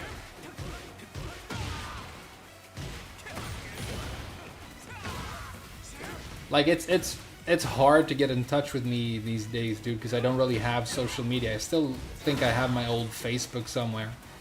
If you still have your Facebook active, send me a message. I'd be super excited to see you guys. Talk about old times.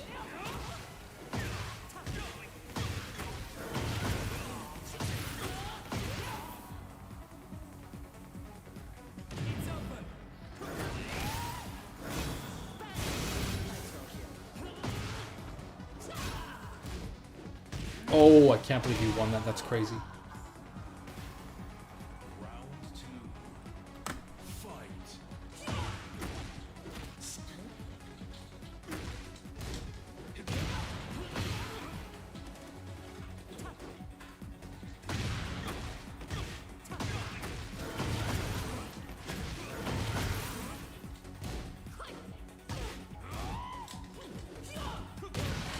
Last time I talked to you, I think, weren't you dating, or I think I talked to Adam and he told me that you were dating a girl from, was it, I don't remember, was it Serbia? She's still around? I mean, it's a long time ago. I think he told me that you went to spend Christmas with her or something in her home country. I was like, that's super cool. Damn, I'm losing now.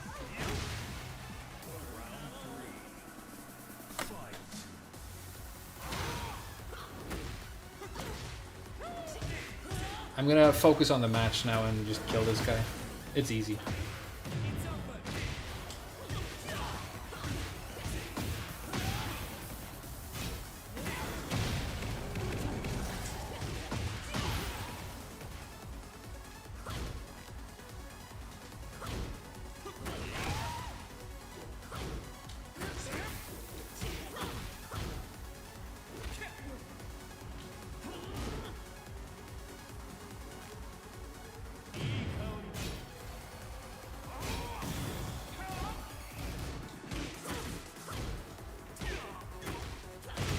Okay, that's one. Two more.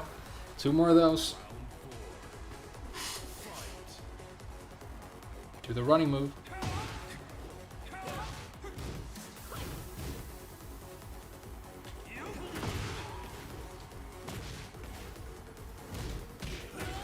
He never ducks.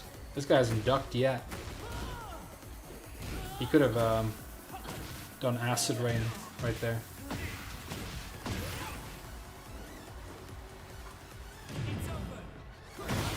Oh wow, okay.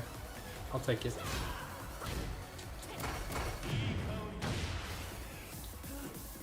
Oh, please don't.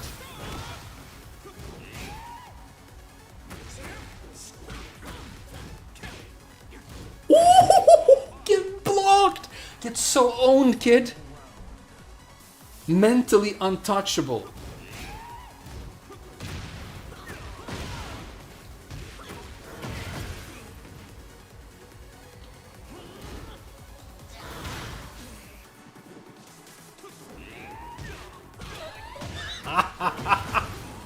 I'm inventing new shit right now. I'm just inventing new shit.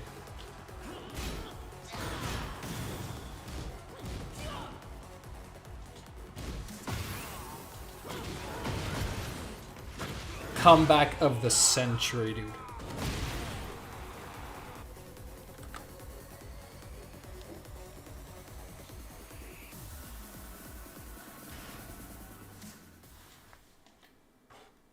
Get ready for the next battle. Ooh.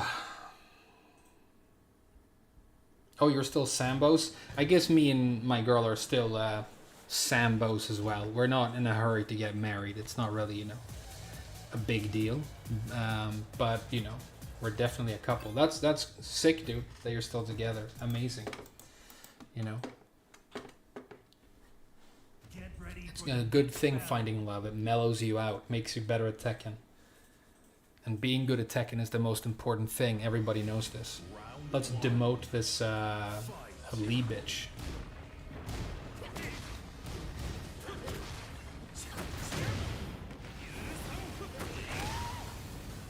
Oh god, the 444 is so borkers. That's the best move in the game. Should have held up to block right there. I can still win this, right? Maybe not. Armor move! Oh god, the armor move. Okay. Kill one Lee, you end up fighting another Lee. Out of the frying pan into the saucepan.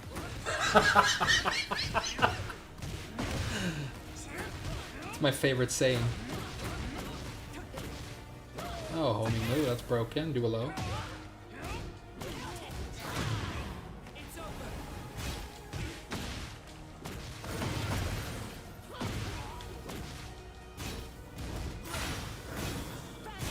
I can win this. Never mind, 444 is the best move in the history of all fighting games, so I can't win this. Never mind. How do you hop kick from full screen and just hit with it? It doesn't even have that much range. I love it when they hack the game to give themselves advantages during the match. The hop kick! Dude, where did you buy your automatic hop kicking software? Russia? Okay. Oh my god, this fucking guy. Let's go again right now, dude. I have a critical need to shit all over your face. I'm not even joking. I'm gonna be silent and deadly right now. 443 is the worst demon paw. No, it's the best. It's the best. Breaks the one throw. Running scrub move. Thanks for doing the running scrub move.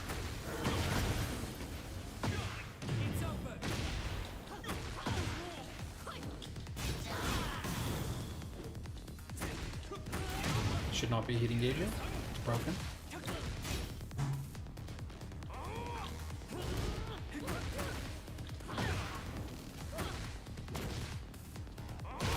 See, that's the best move in the game. Because you can never sidestep him.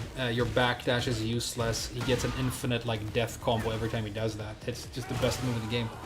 I don't see how it's not the best move in the game. It does everything. That's the best move in the game. Calling it the worst demon paw. Well, the worst demon paw is still, you know, a top 5 move.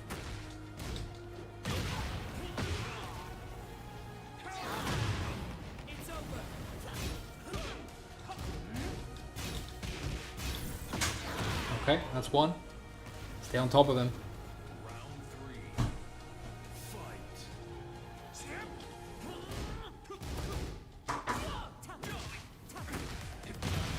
Should not get a combo for that. It's very broken.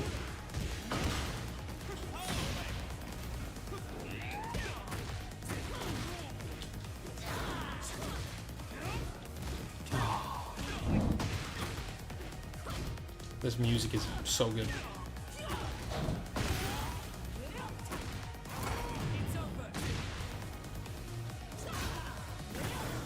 Okay, that's 2. The floor is lava, literally.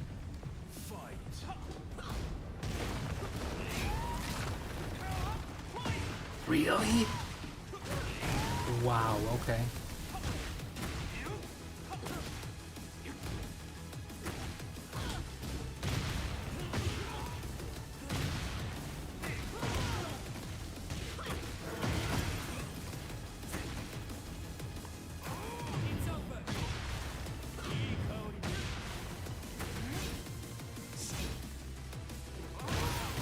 And I'm just dead.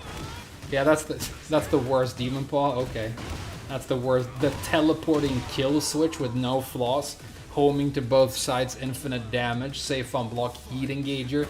Yeah, that's a terrible move. I wonder how League players are surviving.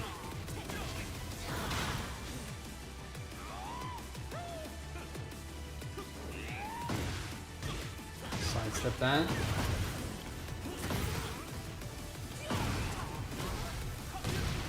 Oh, he got the combo. I might die here. I honestly might die here. He's that broken, this character.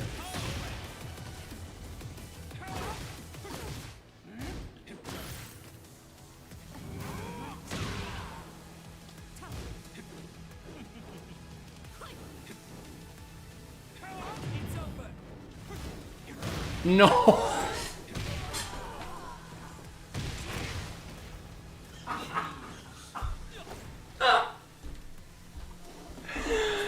Oh, this game is trash. Well played. Oh. That actually made me combat roll, dude.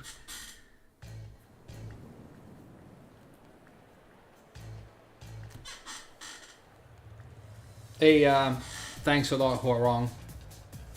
Yeah, drop by the stream sometime. We'll talk more.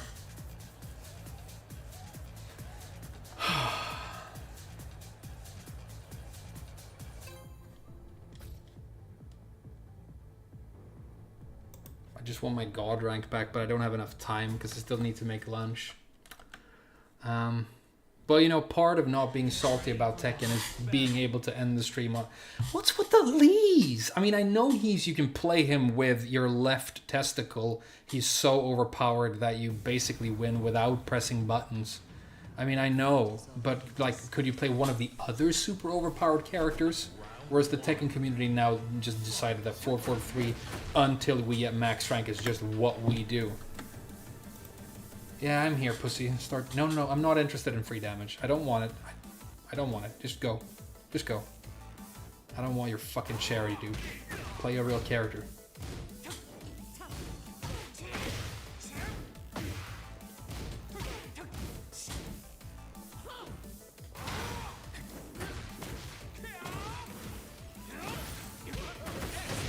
There you go.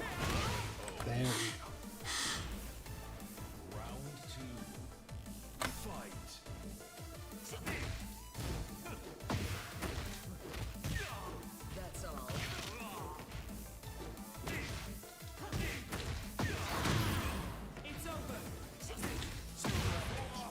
Easy. That's trash. Just kidding, he's playing really well. This character is broken though.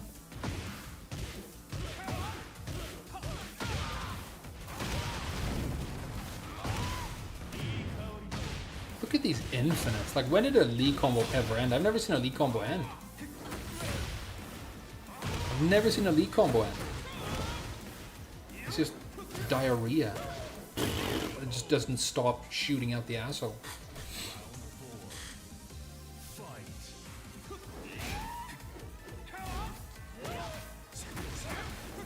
That, he can pick that up as well? Okay.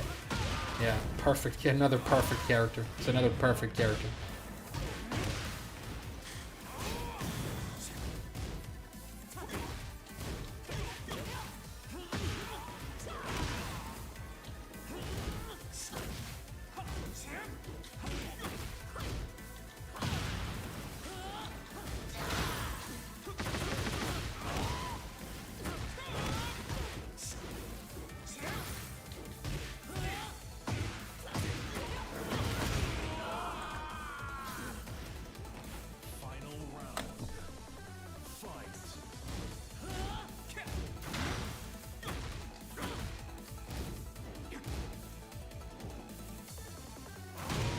Best move in Tekken.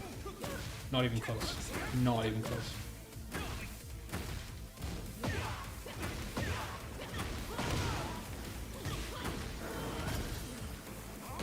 Best move in Tekken. Just win. Just do it and win. I think, yeah, best move in Tekken. Best move in Tekken. Movement is trash against it. I think if they removed the heat engage, I mean, because the problem is that you can heat dash off of it. Because it's a guaranteed hit whenever you do it, because it has no flaws, covers the entire screen, and impacts in less than 1 frame. It's a guaranteed hit whenever you do it, but because he can heat dash off of it, it also becomes a guaranteed death combo launcher. So either you could like cut Lee's combo damage down by about 75%, then it would just be, you know, twice as good as most other characters, or you could completely remove the heat component of 443, and then it's like a real move. Currently, it isn't. It's literally cheating with software. It's cheating with software. Oh, I'm gonna eat it every time. I hate it so much. It is so broken. It is such a broken move. Hey, that's a YouTube video. Why this move is like the most broken thing that's ever existed in a video game. Like, has he ever not hit with one?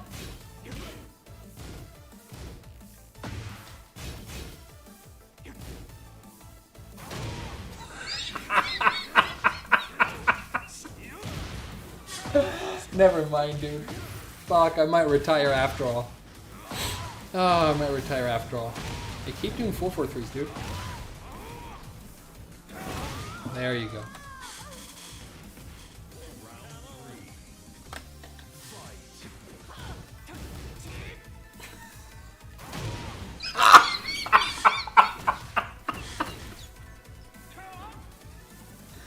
Stop trying to sidestep him, dude. He has a homing missile. He has a fucking homing missile from full screen. You can't sidestep him.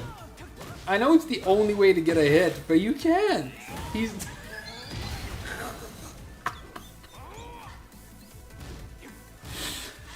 Oh, that is hilarious, dude. How many times did it hit? How many times did it hit? Oh. And it's safe. Yeah, I know. Holy shit. It's interesting, right? It's interesting. As they start nerfing like some characters in Tekken 8, they still remain quintuple S tier, and it just shows you like how off and how whack the balance is. Like, I honestly believe you could remove 75% of the power on the entire cast, and we would still probably be playing a game where almost every character was overpowered. Okay, don't get salty though. Stay calm, stay happy. It's just a Jin. He's named after an anime. Most Tekken players are named after animes.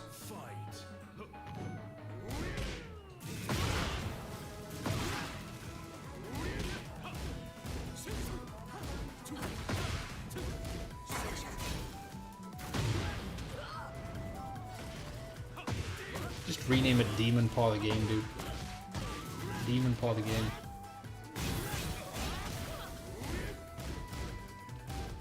Good block.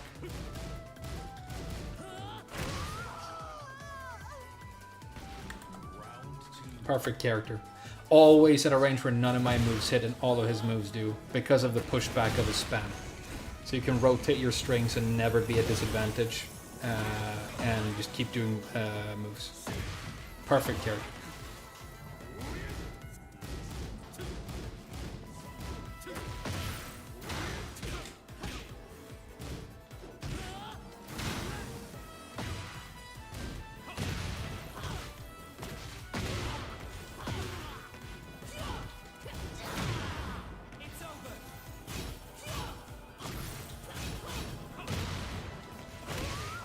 Perfect character. Perfect. You can't name a flaw. You can't. There isn't one.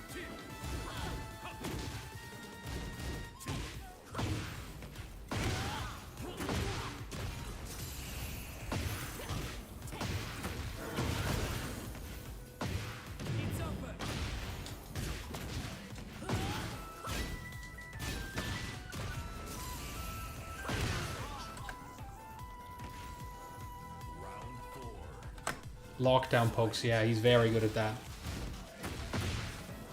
One of the best, like the even the while standing 4 is broken, right?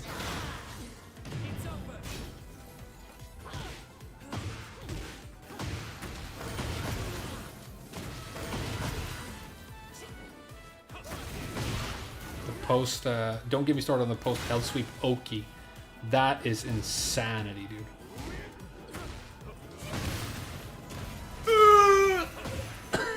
Okay, so the game just broke so he could win more. That's fair. Somebody called Harada, a Jin main isn't winning instantly. Okay, well just break the game. Just give him a free launch out of nowhere. That's all.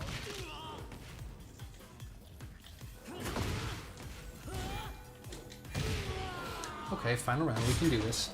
He's not that dangerous.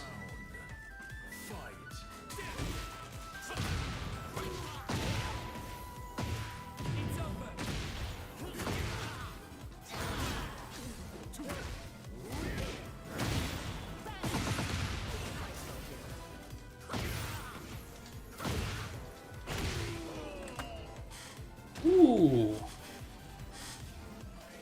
You know what Jin is missing? Okay. A girlfriend and a real backstory.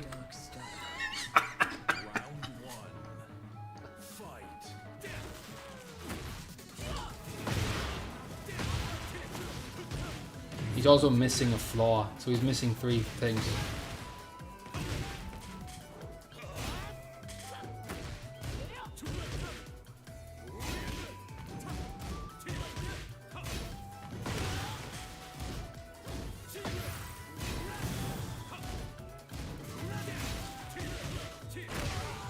He also doesn't have a single honest player in his player base, so he's missing a couple of things, really.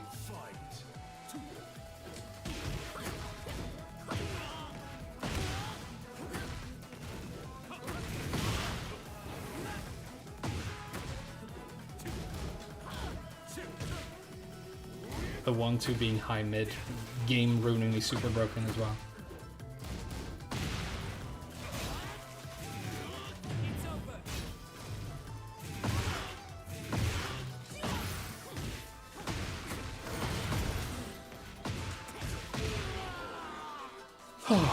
Just kill him twice, demote this anime Jin.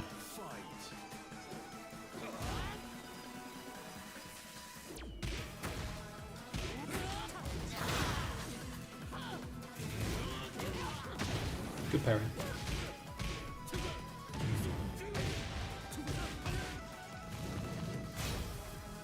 Oh, Demon Paw. What could they do to fix Demon Paw? I mean, all the heat utility just has to go, right?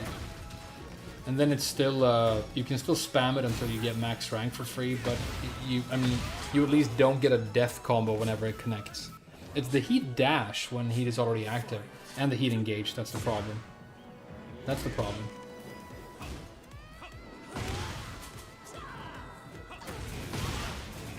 Broken.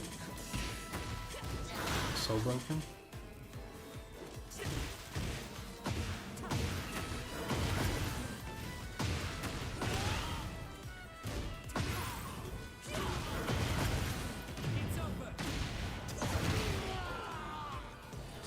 Please let me beat this guy. I kind of need it.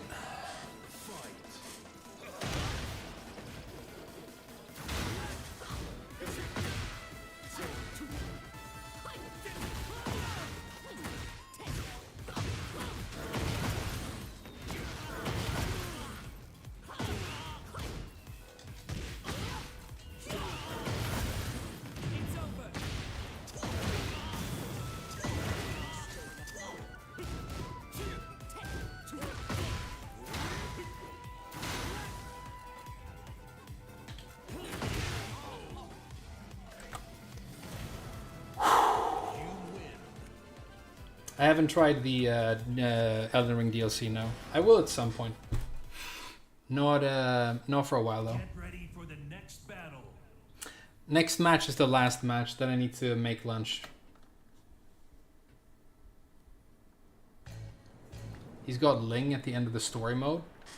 I don't think that's true, because I haven't seen it, but in all anime, the rule is that they can, like, learn to understand each other's heart, but they can't make out, okay?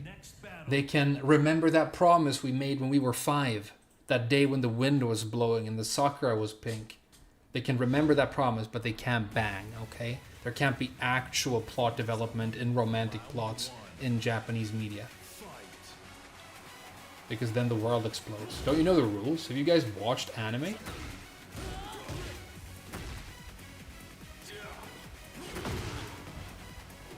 Can somebody tell this Raven player that's not how you spell panna cotta?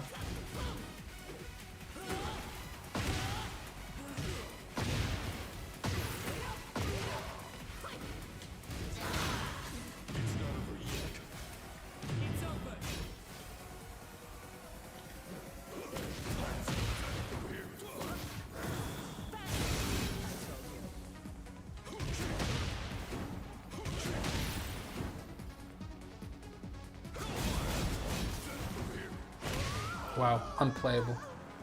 Nothing I could do.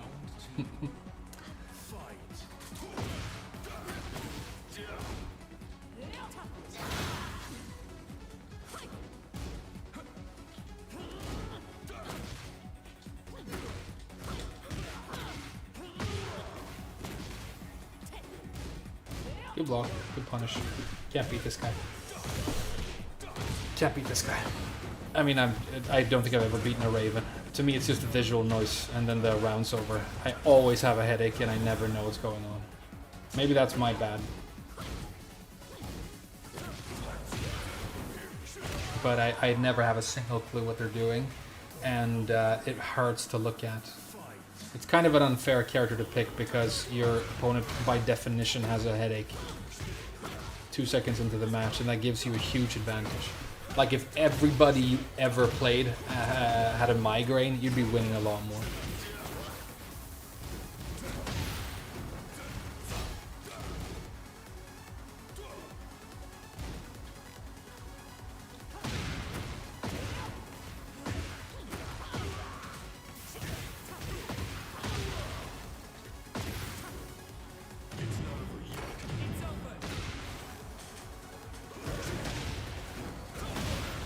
Okay, he has a little flow chart right there that he uses to steal rounds with. Okay.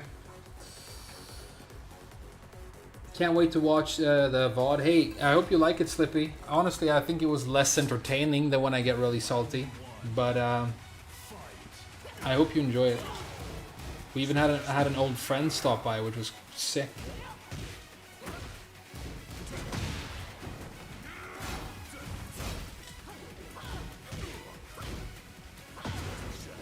Yeah, 1 frame to activate that reversal. So he literally cannot be attacked. Why did this character need buff?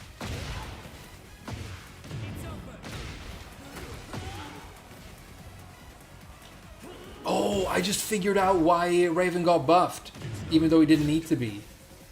It's because Michael Murray said the N-word. So they had to buff Raven to prove that they're not bigots. That makes perfect sense, right? Yeah, I cracked it. I cracked the code. Michael Murray said the N-word, so they had to buff Raven. Makes him OP that nobody knows the matchup. That's true for Zafina as well, though. So I've never really bought that argument. I mean, it's my fault that I don't know the matchup. I could study it, you know. I have that option. I mean, when you get the DLC characters, then it's not true anymore, right? You can't learn the Eddie matchup unless you spend money on Tekken DLC, which you shouldn't ever do.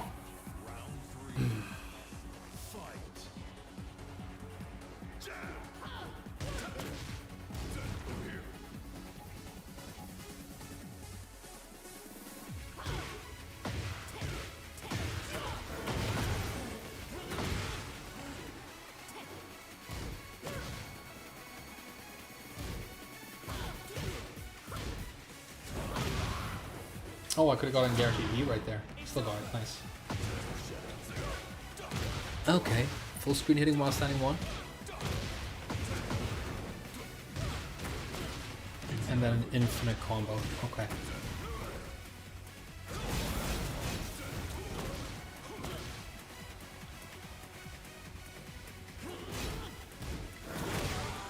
Literally an infinite combo. Okay. Yeah. Sure.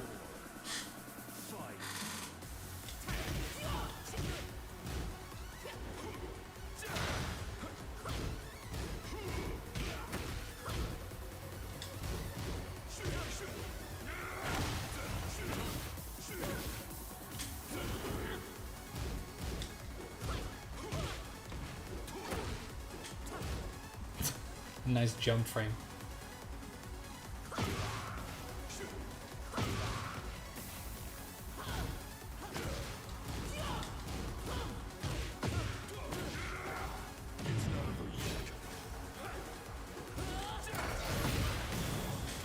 Yeah, I can't beat this guy, not in a million years. And I hope I never have to play him again. I hated every second of that. But that's the last one of the stream, right? I don't have time to do any more. Well, okay, so let's recap. My Tekken was trash today. I did a lot of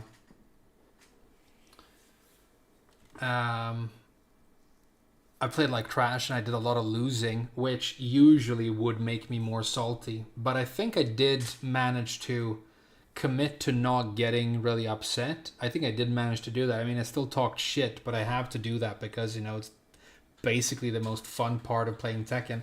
I think I did okay. I got my ass kicked, but, you know, I played well occasionally. So I guess it's a pretty good stream. I guess we'll keep doing this. And we'll stay sane, and then eventually we'll get max rank, and then we can quit this franchise and play better video games. What do you think?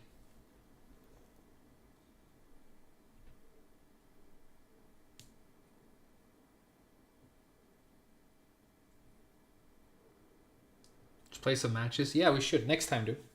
I have to go to work now. I'm going to have lunch, and then I have to go to work. But, you know, we'll play soon. Thanks, guys. Damn, I can't believe Huarong stepped by the stream, dude. That's crazy. Alright, see you next time.